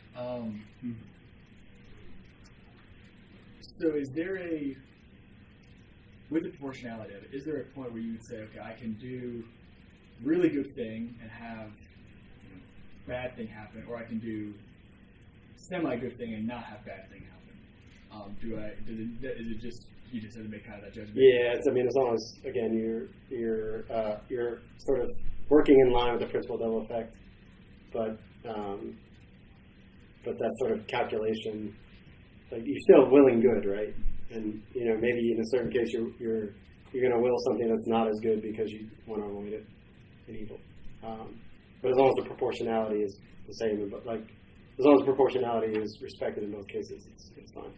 I think the second principle applies to some of that because you have to try to avoid the evil as much as possible. So if there's any other way to achieve the good, then you have to do that. I guess that's what I'm talking about. There might be some, some degree of goodness that I could do. Okay, this would be, again, it's hard to break it down to calculus level, but there's something that, okay, I could avoid the evil entirely, but it would reduce the good that would be done. Do I need to just steer clear as much evil as possible, or is there a point where I can say, okay, this certain amount of evil is justified because of the growth in the good? I think it's the proportionality is the key, right? So, like, the great good that is saving a mother's life allows you to permit the death of the child, right? But if there's another way not to have the child die, then you should find it. But either way, as long as the proportionality is respected, then it's fine. What were you going to say? In regards to St. John's case, that kind of actually leads into the reasoning why number 2 was not permissible, because what you said, like, it wasn't a threat to her life at the moment, like with the fibroid tumor or whatever it was in her uterus, and then also because there was a way to preserve the life. Yeah. So she didn't choose 2. I'll let the cat out of that. She did choose 3, but go ahead, Keegan. We'll come back to it in just a second. So hypothetically, the drug you take that would abort the child, it doesn't require surgery. Say that was better for the mother, like less scarring or whatever, like hypothetically.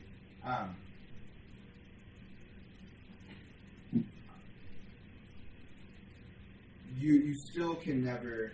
So if there's absolutely no chance the child can survive, and doing one thing that was removing part of the fallopian tube, completely knowing that there's not a chance the child can survive, or giving the drug that would kill the child but would be better for the mother, I don't know exactly how I would explain or even understand why it wouldn't be okay to take the drug, because maybe it just comes down to the somebody has to do it, and that's as much as I don't know. You got an answer, Mel? The first rule of double effect is that that has to be good in and of itself, as though you're killing someone that's not good. Yeah, so based on that rule, obviously, why is that necessary? Yeah, so always think in terms of, this is where we get wrong, right? So it is harmful to the mother to do evil, right? It's bad for her. Regardless of that, the bodily health effects, we always forget that fact that a mother having to live with the fact that she's killed her child, is a bad thing, right? I mean, mothers still guilty for miscarriage and they didn't even do it. Yeah. I mean, it's so, the moral aspect of it is really important, because, this is why you see this effect in women where they have an abortion and they punish themselves and have more abortions.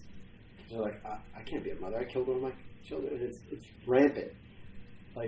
None of the mental health sort of aspects are ever addressed, but they do great harm to themselves either way, even if it wasn't.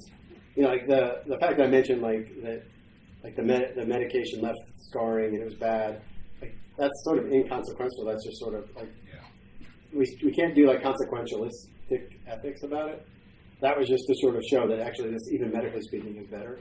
But even if it wasn't better, right? That's why St. Gianna is so important, because even if it wasn't better, she's still better off, because morally speaking, she's done a good, right? I think Yes. you also have to Go ahead. be careful to not just look at like the end result and use that. I mean, that's the ends don't justify the means, but like this comes up a lot when people say, well, what's the difference between NFP and contraception? The result's the same, you're still not getting pregnant. But the church consistently teaches that the how is just as important as the what. Because NFP can also be treated as contraception, which is also bad. yeah, but I'm just like there's a gazillion examples that we have trouble talking about, especially in America, because the sort of prevailing mentality is that as long as you get what is the good thing, it doesn't particularly matter how you get there. And I think it's easy to fall into that. Yeah, and it's it's like how you get the $1 million really matters, right? Like I work hard and I get it, or I rob a bank. Like, the means really matters. That's kind of two things. So with regards to what we were just speaking of, we can also say even besides any kind of psychological effects that will happen on women, the fact that she did something evil is just bad. Like that's just bad. Yeah. So there's no even if she walked away like, oh, I don't think like it's. There was a like God's creation is let's go like it was a bad thing for her to do. And the second thing is with regards to Keenan's question about how we got like why is the first rule there. The way I've built it up in my head is that if we take kind of like these bad things like the first principle of morality being do good and avoid evil, then that's so do good and avoid evil. There comes the first rule. It has to be good. The second part of it comes in the intent must be to do good, and the proportionality, which is like the balance, which makes the principle of it because you balance the two, the do good and avoid evil. It's because of the first principle of morality, you cannot do evil. yes. And so that has to be good. So I have a question more so for so if a woman gets raped, if they go to the hospital, a lot of times they are told to take Plan B, not just to kill any possibility of a pregnancy, but the reasoning they try to give is to kill any of the sperm that's in the body so that way you don't end up with disease. What do you do in that situation? Yeah, so they can test to see if the woman is ovulating. Why isn't that their first thing to do then? Because nobody asks. The first thing is just, spend as little time with the patient as possible, right? Like, I've got to move on. So if they test to see if the woman is ovulating, morally speaking, you can't do anything at that point.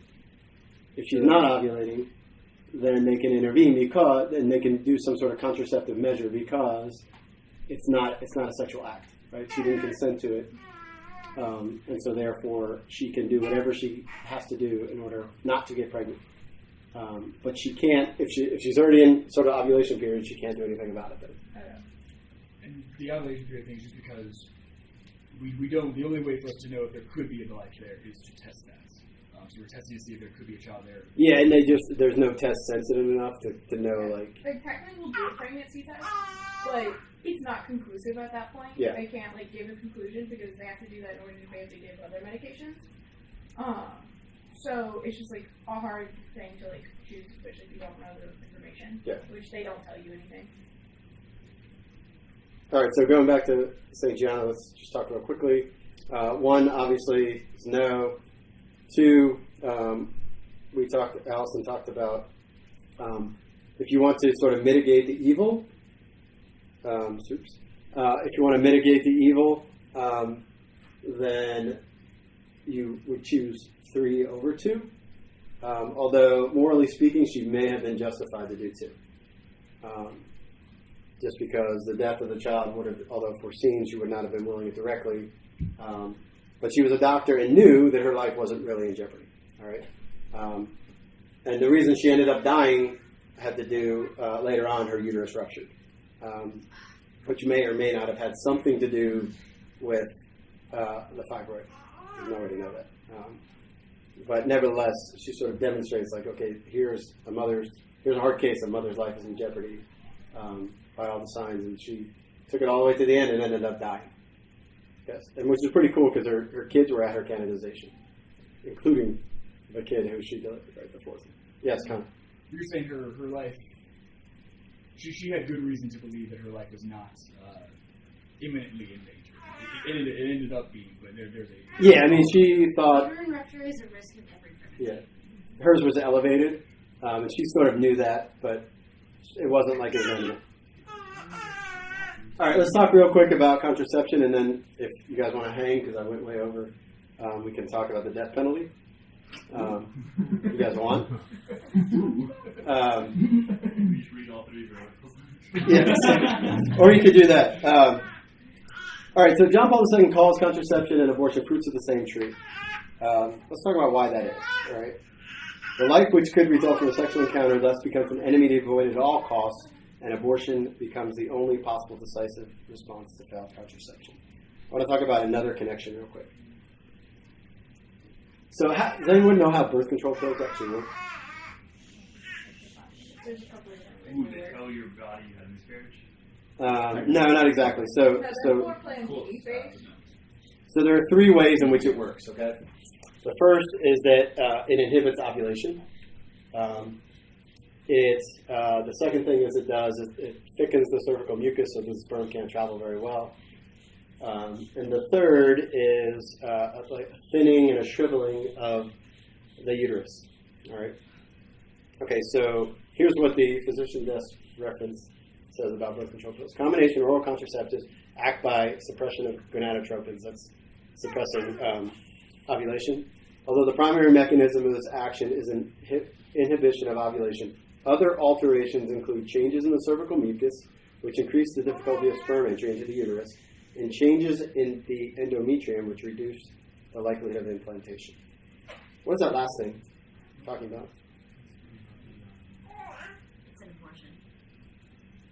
Because your child's already talking about. Yeah, so it's talking about the child that's already been conceived, trying to implant on the uterus, and you've altered the uterus so that it can't implant. So what is that thing? What do we call that?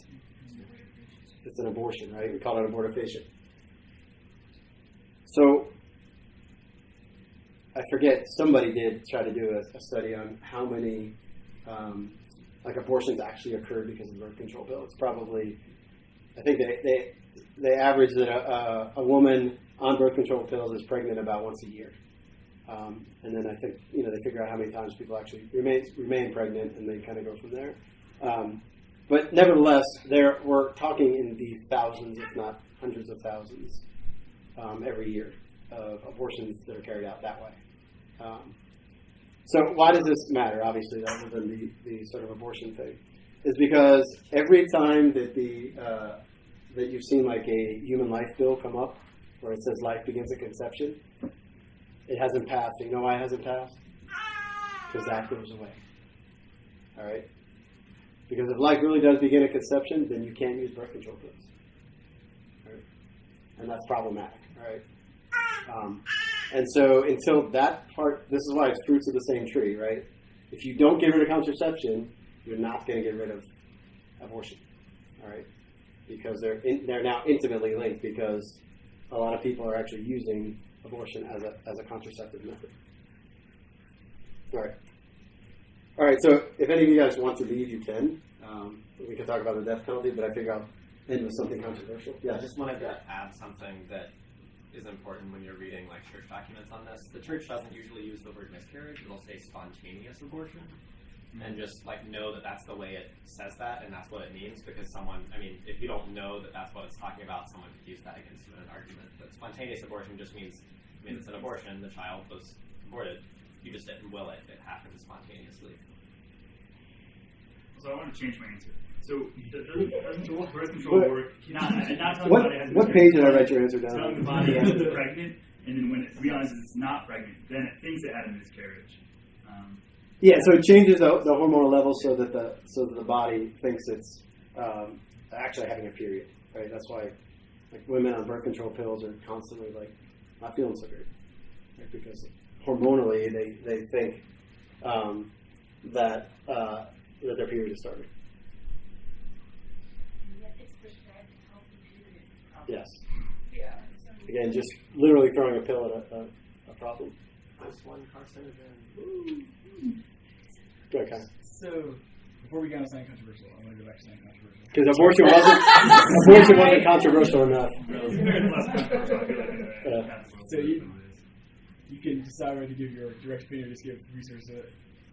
I've heard people argue both ways on limbo. On what? Limbo. Okay.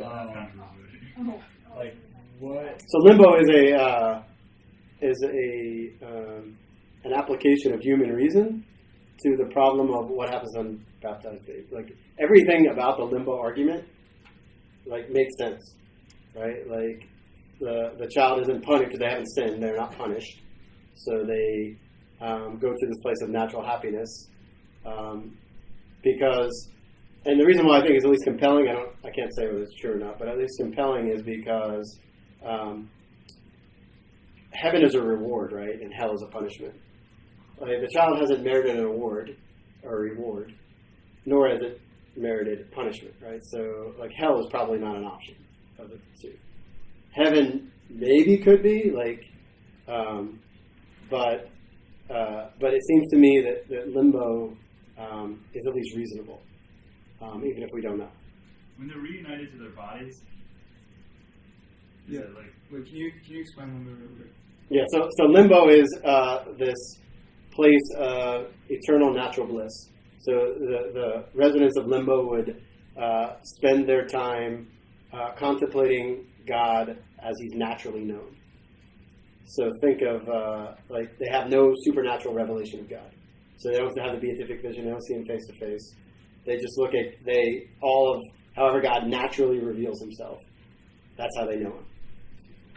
So like through nature, through conscience, through all those things. And so they don't see Him face to face, but they still do know God. So I mean, as far as like an opinion, I don't have a necessary. It's compelling to me, but I also know it's sort of controversial too. Basically, the question I have, it seems to be, at least in recent times, that a lot of the, like, I think there's one like kind of pro-life rosary thing I read that seemed to very much push towards like the idea of aborted babies just go to heaven. There seems to be a lot of, I feel like you listen to the more traditional side and they say, well, listen, back when limbo was being discussed, people say it's a theological option. What they really meant is that there were two options, both of which were not the baby going to heaven. Like, that was never really discussed. Yeah, so now it's more talked about as if it's, well, of course. Yeah, I mean, I understand the, at least the desire for that to be true. I think the only problem with that is I lose a little bit of motivation to save that baby's soul, right? Like, if they go to heaven, then why would I worry about it, right? I mean, I would certainly still worry about the life, like the eternal life of the mother, but if the goal is to save souls, I think we have to be really careful assuming that they're in heaven. And is there a sound theological argument for why they would go to heaven, other than just the moral fact of which we want? No, there's no theological argument why. It would just be somehow by the mercy of God, He may test them in some way. There was no way to know that. You know, like by what we know, we should assume that their salvation is in jeopardy, and that's, I think, the best we could say. Go ahead, Ryan. So two things kind of related to this. One is that growing up, I had heard that kind of limbo was really discussed a ton, but more similar to a baptism in blood, where like if a child is aborted, like a martyr, similar to like if a martyr is killed before they can officially be baptized. But when they had the intent, the baby was killed before they could be baptized. So kind of similar to baptism in blood. But then kind of a discussion that I read related to the whole like, okay, well if they go to limbo, why don't you just like, if they go to heaven, it's easier, especially for Protestants to say, oh, they'll go to heaven because they don't have like purgatory, they live in limbo. But yeah, you'd assume like a school bus full of 5-year-olds would probably also, they haven't really had time to really sin, but that doesn't justify blowing up the school bus full of 5-year-olds because they would go right to heaven. Save souls. Yeah, I think that the issue becomes like, how would they express that desire, right? Yeah. Like, a desire has to be expressed. How would they don't have capacity to do that. How would they do it? You're thinking. Because about original sin. So, like, if Mary was conceived without sin, then all of us were conceived with sin. And so, if our conception, we gave the effects of original sin, then Yeah, so that's the problem, right? So original sin is just a lack of sanctifying grace, right? Which means you can't go to heaven. Right? So they don't have any actual sin that needs to be either like forgiven or punished. But and then they're somehow like if they go to heaven, somehow God has to give them sanctifying grace. I'm just trusting God, like whatever, like whether it's limbo, whether it's heaven, like. Well, but I think that's kind of how I am. But I would never assume it's heaven, like because what's the point? Like if they're going to heaven. You would never assume anyone's going to heaven. Yeah. Otherwise, what are you going to do with that time? Because you need to always pray. Go ahead, Keith. So they still have a will, correct? Yes. Haven't we talked before about every single human will have the God? Yeah, but so think about the point that like yes, they have a will, but how a child in the womb exercises his will, because he doesn't have like his body isn't sufficiently organized so that he has knowledge upon objects to set his will. So he has to be able to have the capacity to know something in order to will it. And just as like think of it as like a someone who's asleep, right? Like they may have the sort of inherent capacity to do that, to reason, but currently they can't reason. And if you can't reason, you can't will. So somehow God would have to activate that capacity if that was the case. Which is totally, I mean, it could happen. Yeah, I think this is about to say is like you mentioned before the idea that like everyone is presented the gospel in some natural or supernatural way before they die. Yeah. Would that include this? I know it's not like. I would hope so. Yes, like that would be the thing I would cling to that somehow that they are. You hope but that there are people's babies that are aborted and also they're just miscarried ones, right? Yeah. Otherwise you'd feel horrible for having Yeah. a miscarriage for that too.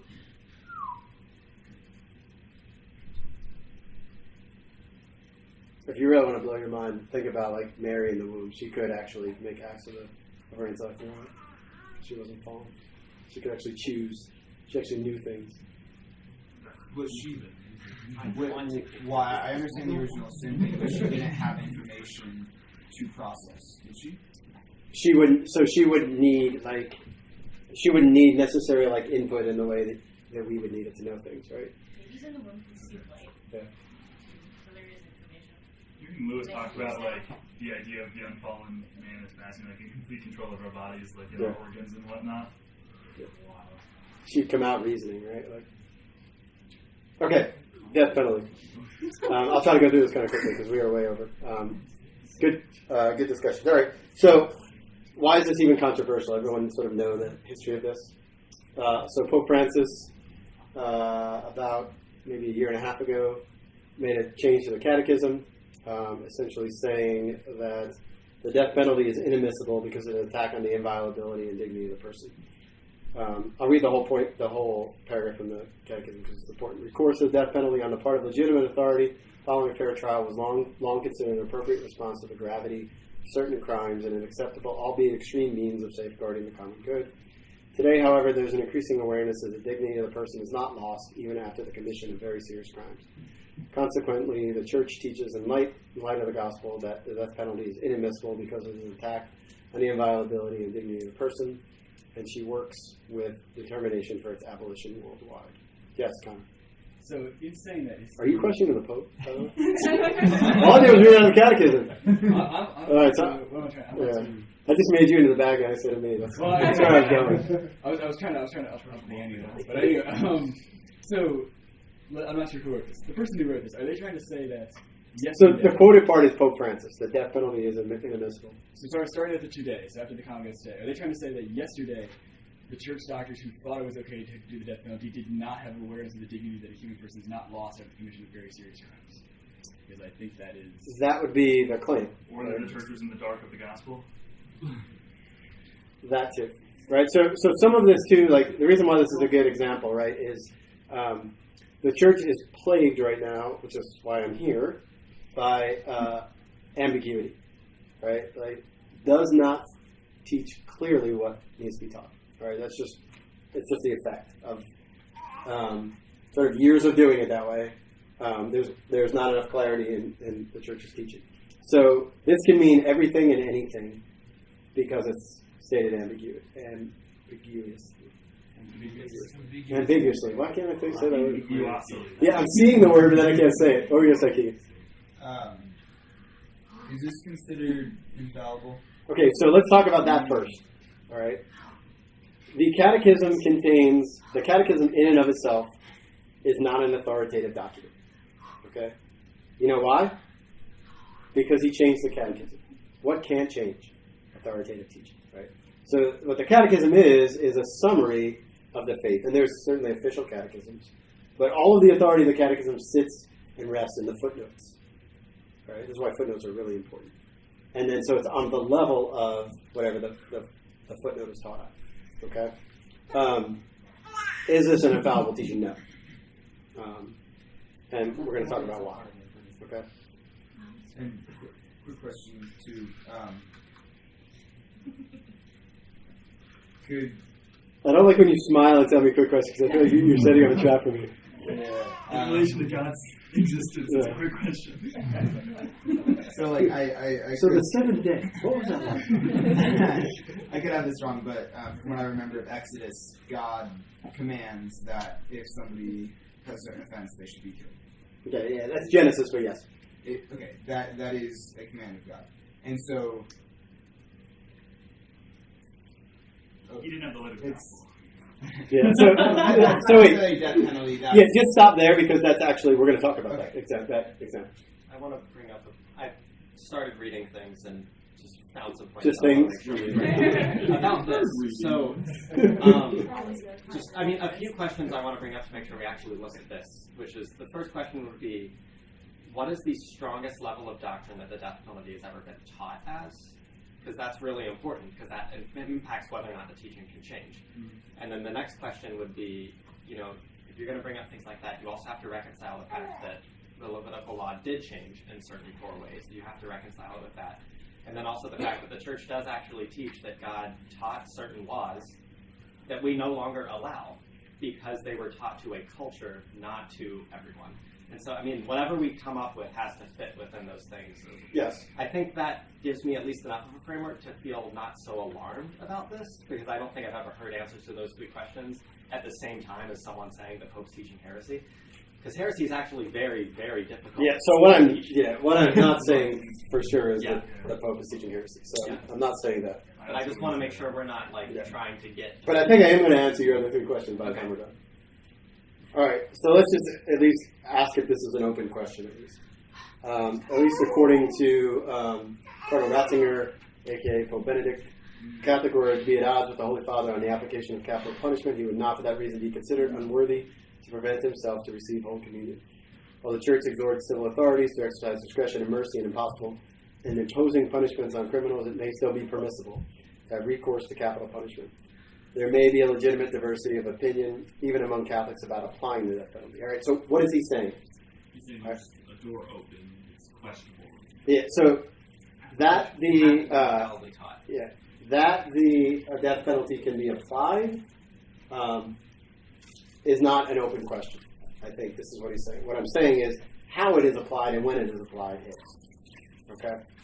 And we'll talk about why. Okay, so... you guys understand levels of teaching that if something is taught across time by numerous popes, say from the beginning to now, right? That's considered an infallible teaching. That's called the Ordinary Magisterium of the Church. So if something is taught from the beginning all the way through, that's to be believed as if it's infallible. Okay, so the Church doesn't just teach infallibly by the Pope teaching as cathedra. They can also teach by what's called the Ordinary Magisterium. Okay, and so if you go back throughout time, you'll find Pope after Pope after Pope saying that the death penalty is permissible. You'll find the Council of Trent saying that it's permissible, and they all sort of disagree as to how prudentially that's supposed to be done. But nevertheless, if you look at sort of the Ordinary Magisterium throughout the history of the Church, it's there. Yes. But that wouldn't necessarily apply to anything, because let's say from the very beginning of time it was taught that the priest ought to wear a chasuble when he's celebrating Mass. That doesn't mean that tomorrow they couldn't, correct me if I'm wrong, that doesn't mean tomorrow that they couldn't say, actually we're going to change what vestments a priest wears. No. So it applies to what we believe is part of divine revelation. Right? So a chasuble is not part of divine revelation. And that sort of goes to John Clark's question about, is this in divine revelation? Did you have a question? I'm just kind of like always been confused about the death penalty because, like, judging whether or not someone deserves to die, I think that doesn't go to us. I agree. So, I don't know. I just like struggle with this like idea that it was ever like a thing. But like, okay, we can talk about it. So, what was the is it the second or third class this semester? It might have been the first. What was the important part of when we remember we had this long discussion on authority? Mm-hmm. Where do we believe as Catholics? Where do we believe civil authority comes from? God. So when Jesus goes to Pilate, he says, "You would have no authority over me except unless it was given to you from above." Right. So this is a difference between Catholics and Protestants, right? Like Protestants will say authority comes from below. You know, they sort of have this democratic principle on all things, right? This is why I emphasize this several times. So to sort of answer your question, like we as Catholics would believe that the state has the authority to do that, right? Because God gave it to them. And why doesn't the state say that they can kill anything that they want? Well, yeah. So it has to be just. It has to be like all those things, and that's why they say, okay, in certain situations where it can't be done justly, don't do it. Like. My other only issue is like the amount of people who have died on death row who are innocent. Which is the point about application. Right? Yeah, application matters. Don't get stuck in the application thing. Like what we're trying to do is challenge the fact that it's never admissible. Like that's what I want to get at first, and then we can talk about like when you like. I don't think it should exist if it has the potential of harming innocence. And that is true, but we're saying you don't argue principles from applications. You start with principles and then get to applications. Yeah. So yeah, we're sort of like we could certainly say, okay, you have to have X, Y, Z to prove that this person did it beyond any doubt. Okay. Or you could have innocent. Like you can set it up so that what I want to do is sort of get at because like when we're assuming that everything is pure in the idea. Yeah, because that's always what you do on a level of principle, right? Okay. Yeah, so you start with principle and then you say, okay, how do we apply this in the fallen world? Yes, Keith. Back to the Ordinary Magisterium real quick, if I'm saying that right. Does that have to be unanimous, or does that just have to be, like, almost unanimous? You would see it being unanimous. In the sense, you'll see it, popes, councils that are, like, legitimate councils, and you'll see it in the fathers of the church. So, just for instance, if Pope Francis disagreed, does that like end the authority from the Ordinary Magisterium? No. So it could be against. So at this point, like 2,000 years into it, like if it's been taught for 2,000 years, it's part of the Ordinary Magisterium. Yeah, that's also the point about what your point about like heresy is hard to point out. Absolutely, which is why vagueness is not heresy. Right. All right, let's try to move just a little bit. I just want to make sure we don't run out of time. All right, so part of the problem is that the paragraph right before this paragraph contradicts what 2267 says. The efforts of the state to curb the spread of behavior harmful to people's rights and the basic rules of civil society correspond to the requirement of safeguarding the common good. Legitimate public authority has the right and duty to inflict punishment proportionate to the gravity of the offense. Punishment has the primary aim of redressing the disorder introduced by the offense. When it is willingly accepted by the guilty party, it assumes the value of expiation. Punishment then, in addition to defending public order and protecting people's safety, has a medicinal purpose. As far as possible, it must contribute to the correction of the guilty party. All right, so what's the purpose of punishment? So the first is reestablishment of justice. All right, so when a crime is committed, sort of the order of justice has to be restored. The other two points in here are sort of secondary. The first, it must be ordered to the correction of the offender himself so that it's proportionate. It's medicinal. And then it also has to be proportionate to the crime committed. And then it must have a social purpose, okay, because it's ordered to the common good. All right, is that all clear? Okay. All right, so what is it? What is the death penalty then really a question about? Justice. Yeah, it was about justice, but is it about proportionality, right? Okay? That's really what we're getting at, right? Does anyone have the authority to take another person's life? All right. Yes, Con. Couldn't we also ask, is it actually contributing to the common good? Yeah, you could certainly ask that. Although certainly it's protective of the common good. In a determined sense, or like you think like people won't commit a crime. Well, I mean, it can also like you're protecting other prisoners from violent offenders. Like there's a lot of like you can make an argument for that, right? That's true. But you could say the common good in the sense that you're standardizing proportional justice or upholding up that. Well, proportionality, I think, is where the argument lies. But I think also, like, you are protecting prisoners from other violence. Like, somebody who gets, say, life in prison. Like, I spent time in Central Prison. I know what those guys are like. Like, there is a certain segment of the population that if they get an opportunity, they will kill somebody. Like, and think nothing of it, right? And so those people in there, those guys that aren't that way, have a right to life, and they have a right to be protected. They are part of society. The common good has to flow back over them, right, too. So, I mean, you can certainly make an argument that even if you put someone in prison, that they're still a threat to somebody, right, who has rights.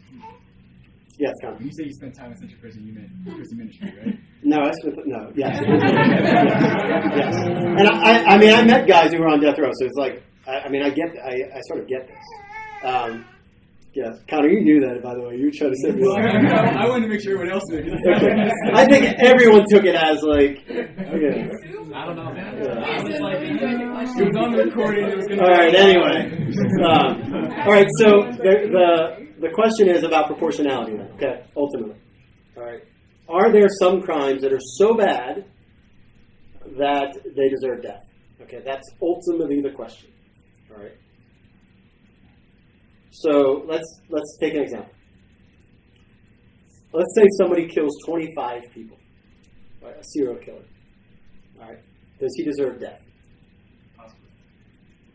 Okay, so let's back up. So what would be a proportional? Go ahead. Okay, a serial killer, like in what terms are they a serial killer? Because like that's like. Let's just say they in cold blood they just walk up to people. But no, but like you can do that in cold blood and still have a mental illness. Is it because? Yeah, don't even assume like don't even get to like. Because like just like following the rules of a serial killer, there's something going on like upstairs. Like not. Yeah, remember when we're sort of still in principle mode, right? Like not in. Like I agree. Like someone who has a mental illness, like totally like they're not necessarily responsible for what they do. All that I get that. Okay. But stay on the sort of the level of principle, right?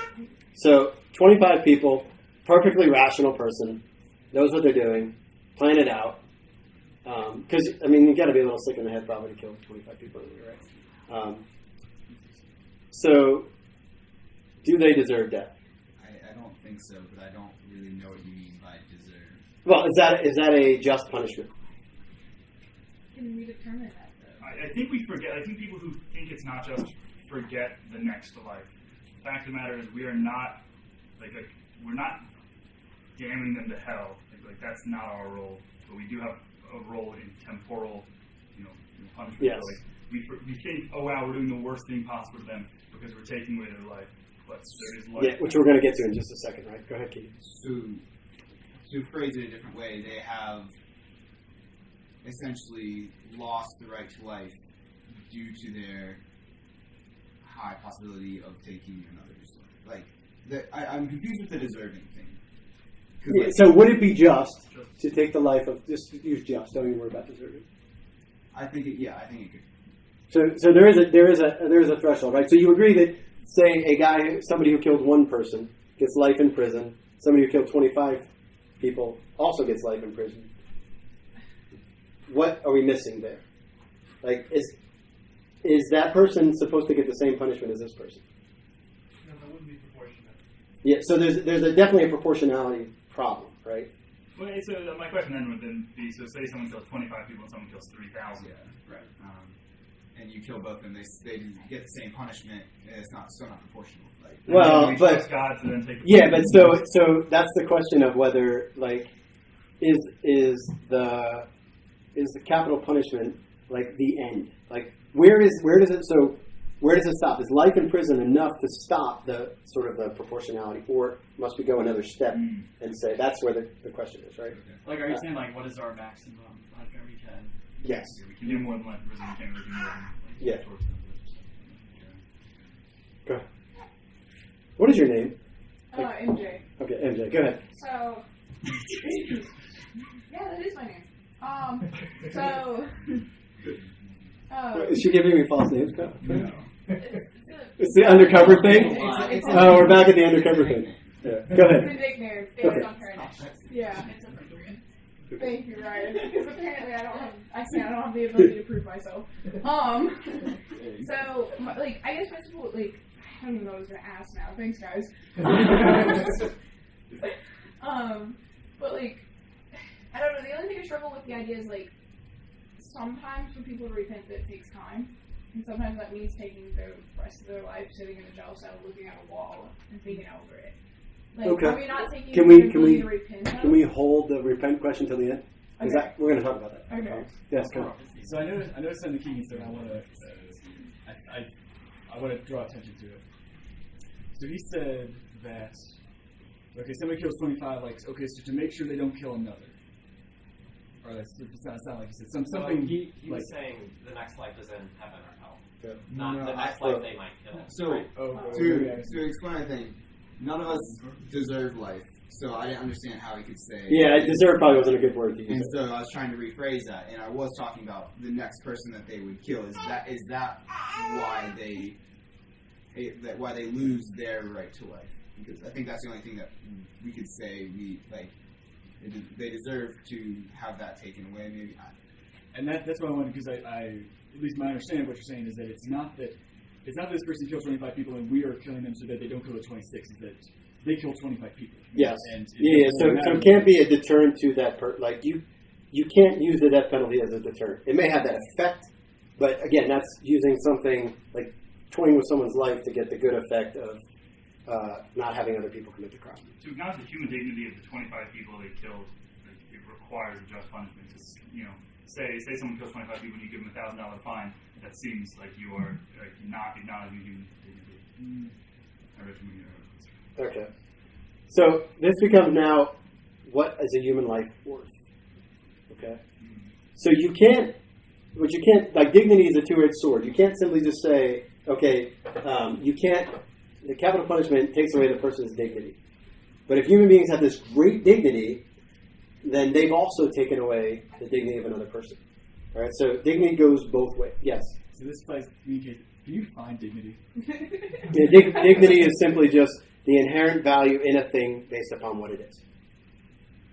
And in the human case, humans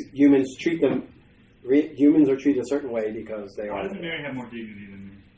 Or is that the thing where they start with the equal dignity, then you can increase and decrease your dignity? Yes, it goes both ways, right?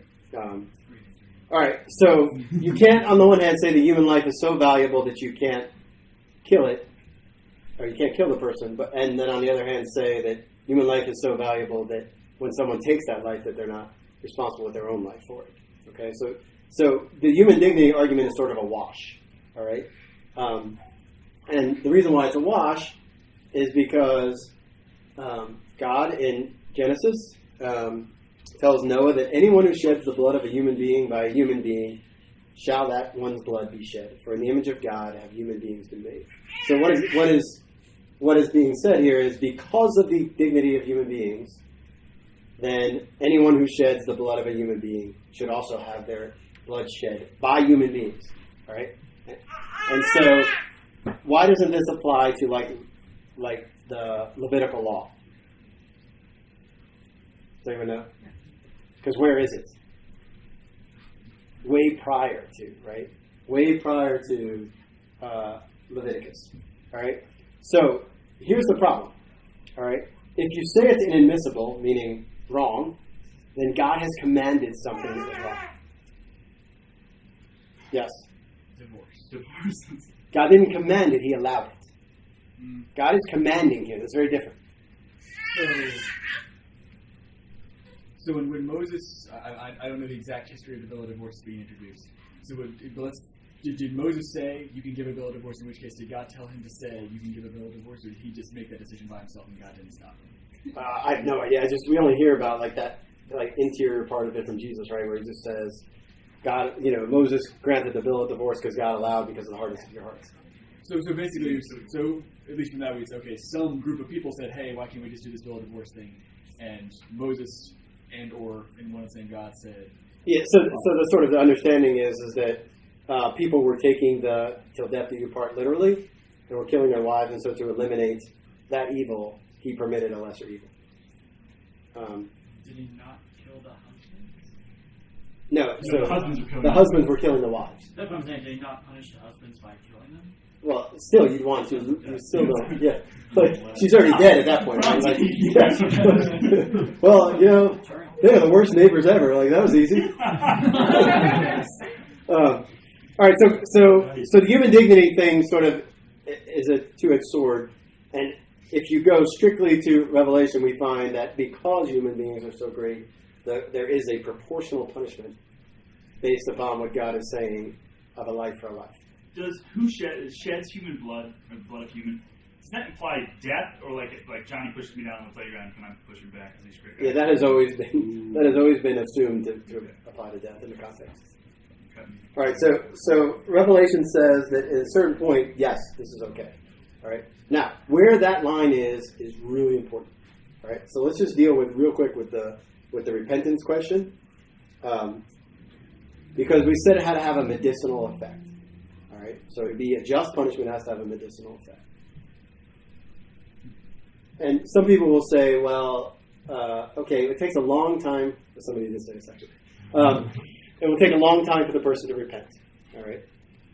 Now, that again can go both ways, right? Because if you're going to die in the morning, repentance becomes gets sped up a little bit, right? So you can't argue one way or the other about that, right? Like, in fact, St. Thomas said that a person was more likely to repent if they were once they were given the death penalty. Like the myth of deathbed conversions, So the Vatican State used to perform the death penalty, okay? And what they would do, and then this becomes now another question of prudence, right? They would prepare the person for death. They would have a priest, they'd have confession, they'd have all those things, right? Because what? We believe that, like, death is not the worst thing that can happen to you, okay? That offering a death to God is what we're supposed to do, right? And if that is because of a punishment for a sin, then so be it. But, okay, so you'd say, well, what about the person that didn't repent, right? Where is that person going? Hell, right? And where are they if they continue to not repent, where are they going? Hell. Deeper into hell, right? So you've actually saved them either way, right? So you've saved them from going deeper into hell. Right? Hell is the hierarchy, just like heaven, right? And so the argument about repentance actually goes the other way, I think. I think it actually forces repentance, and it either way is medicinal to the person. Yes, Keith? Is this saying that in order for punishment to be just, it has to be medicinal? It has to be aimed at that. I mean, whether the person takes it as medicine or not is a different question, right? But yeah, so punishment should be penitential in nature. Yes, Connor. So given the conclusion that we just reached, that not only is the death penalty listed, but it is being commanded by God, at least in certain circumstances, and it is medicinal, oriented towards salvation of souls. What do we make of the fact that the Holy Father has now said it is not permissible and wrong? Yeah. He didn't say it was intrinsically wrong. Yeah, so that's the thing. So it's ambiguous enough that anyone can sit and say, no, it's saying what I'm saying. So what I wanted to do, the reason why I brought this up was for us to talk about what the church's understanding of the death penalty is. How often it is applied, and how justly, if there's a problem with justice, it shouldn't be applied. But what I want to make sure is that the church says that it should always be an option. All right? It should be on the table. And how we apply, the church isn't going to say, don't apply, do apply here, because that's under the purview of the state. It's right? kind of old Paul Ryan. Yeah. So, and in fact, the church loses some of her moral authority when she does that, right? So, even bringing this up in the catechism kind of hurts the church a little bit because it spreads it too much, right? Like, there are certain circumstances where, the death penalty is the only way, right? Even if from the common good argument, what if you can't keep someone in prison? What about El Chapo, right? What do you do? So to take it off the table completely actually leads to like further injustice, right? And this is why now Pope Francis is moving towards getting rid of life imprisonment, because he's already taken proportionality out.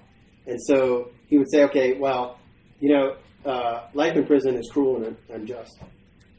Right? And so once you have no proportionality, which is really dangerous, because that's when injustices occur a lot, right? Where people just get arbitrary punishments. Go ahead, Connor. Why does anti-death penalty and I think pro-immigration and something else often get roped under the umbrella of pro-life? Yeah, so it's what we talked about last week about that sort of humanitarian ethics, confusing humanitarianism with the gospel, right? We are about saving souls, right? And there are plenty of people. There was a guy hanging next to Jesus whose soul was saved, right? Who was executed, right? There are plenty of people who have been saved because they were executed, right? And if we want to save souls, then we have to be first and foremost concerned with like saving their soul, not prolonging their life. Now, those two things very often go together, right? But death is not the worst thing that can happen to you, right? And when we confuse that, that's when things get like this. Is also the obsession with the environment too. I think it's this humanitarian approach to the gospel versus like looking long term at the supernatural aspects, right? Of really thinking about, well, what is the most likely thing to take this criminal and actually turn him back to God? Might the death penalty actually be used for that? Go ahead, MJ. Is it better to kill someone before they kill themselves then? Because I'm sure you know from working in prisons, it's not uncommon. Oh yeah. It's common to see that they'll try to kill themselves. And yeah, so you couldn't like. Is it better for that to occur? That's a genuine question. I'm not trying Yeah, to. if in the like grand scheme of things, yes, but you wouldn't plan like that. You wouldn't go, this guy's likely to kill himself, so let's hang him in the morning. Okay. Right?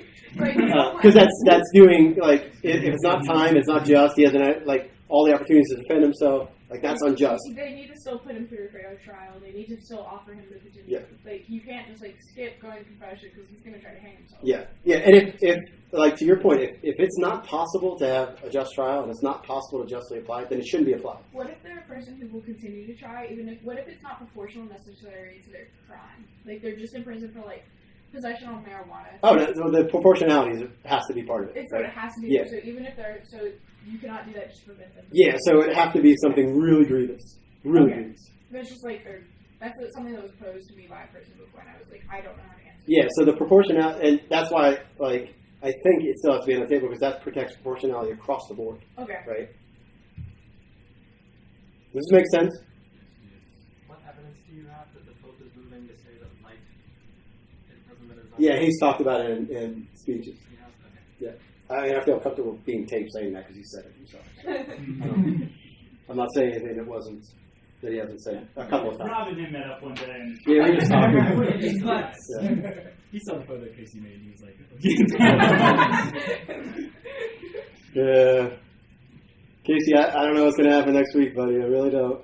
Oh, wait. You won't be here next week in a couple weeks. I'm not really sure.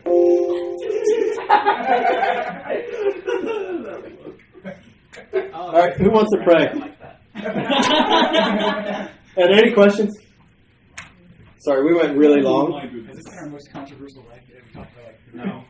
It will never be predestination. Yeah. That's the topic we never talk about. How does predestination work in this? Dude, it got so like confusing And it makes half the class left thinking there was no chance they would go to heaven. When was this? This actually may have been in RCA. It may not have been. It was? Yeah. Well, it was the worst. I think somebody brought it up and he shouldn't have. We won't say who that was. I brought that up. I don't know. I think you did. I'm pretty sure you did. I'm blaming you anyway. Rob, was that worse than the transubstantiation versus consubstantiation? Yeah, because I had an answer for that one. The predestination one got me so spun, like, I was literally dizzy, and I'm like... Reading some of Thomas, I'm like, oh yeah,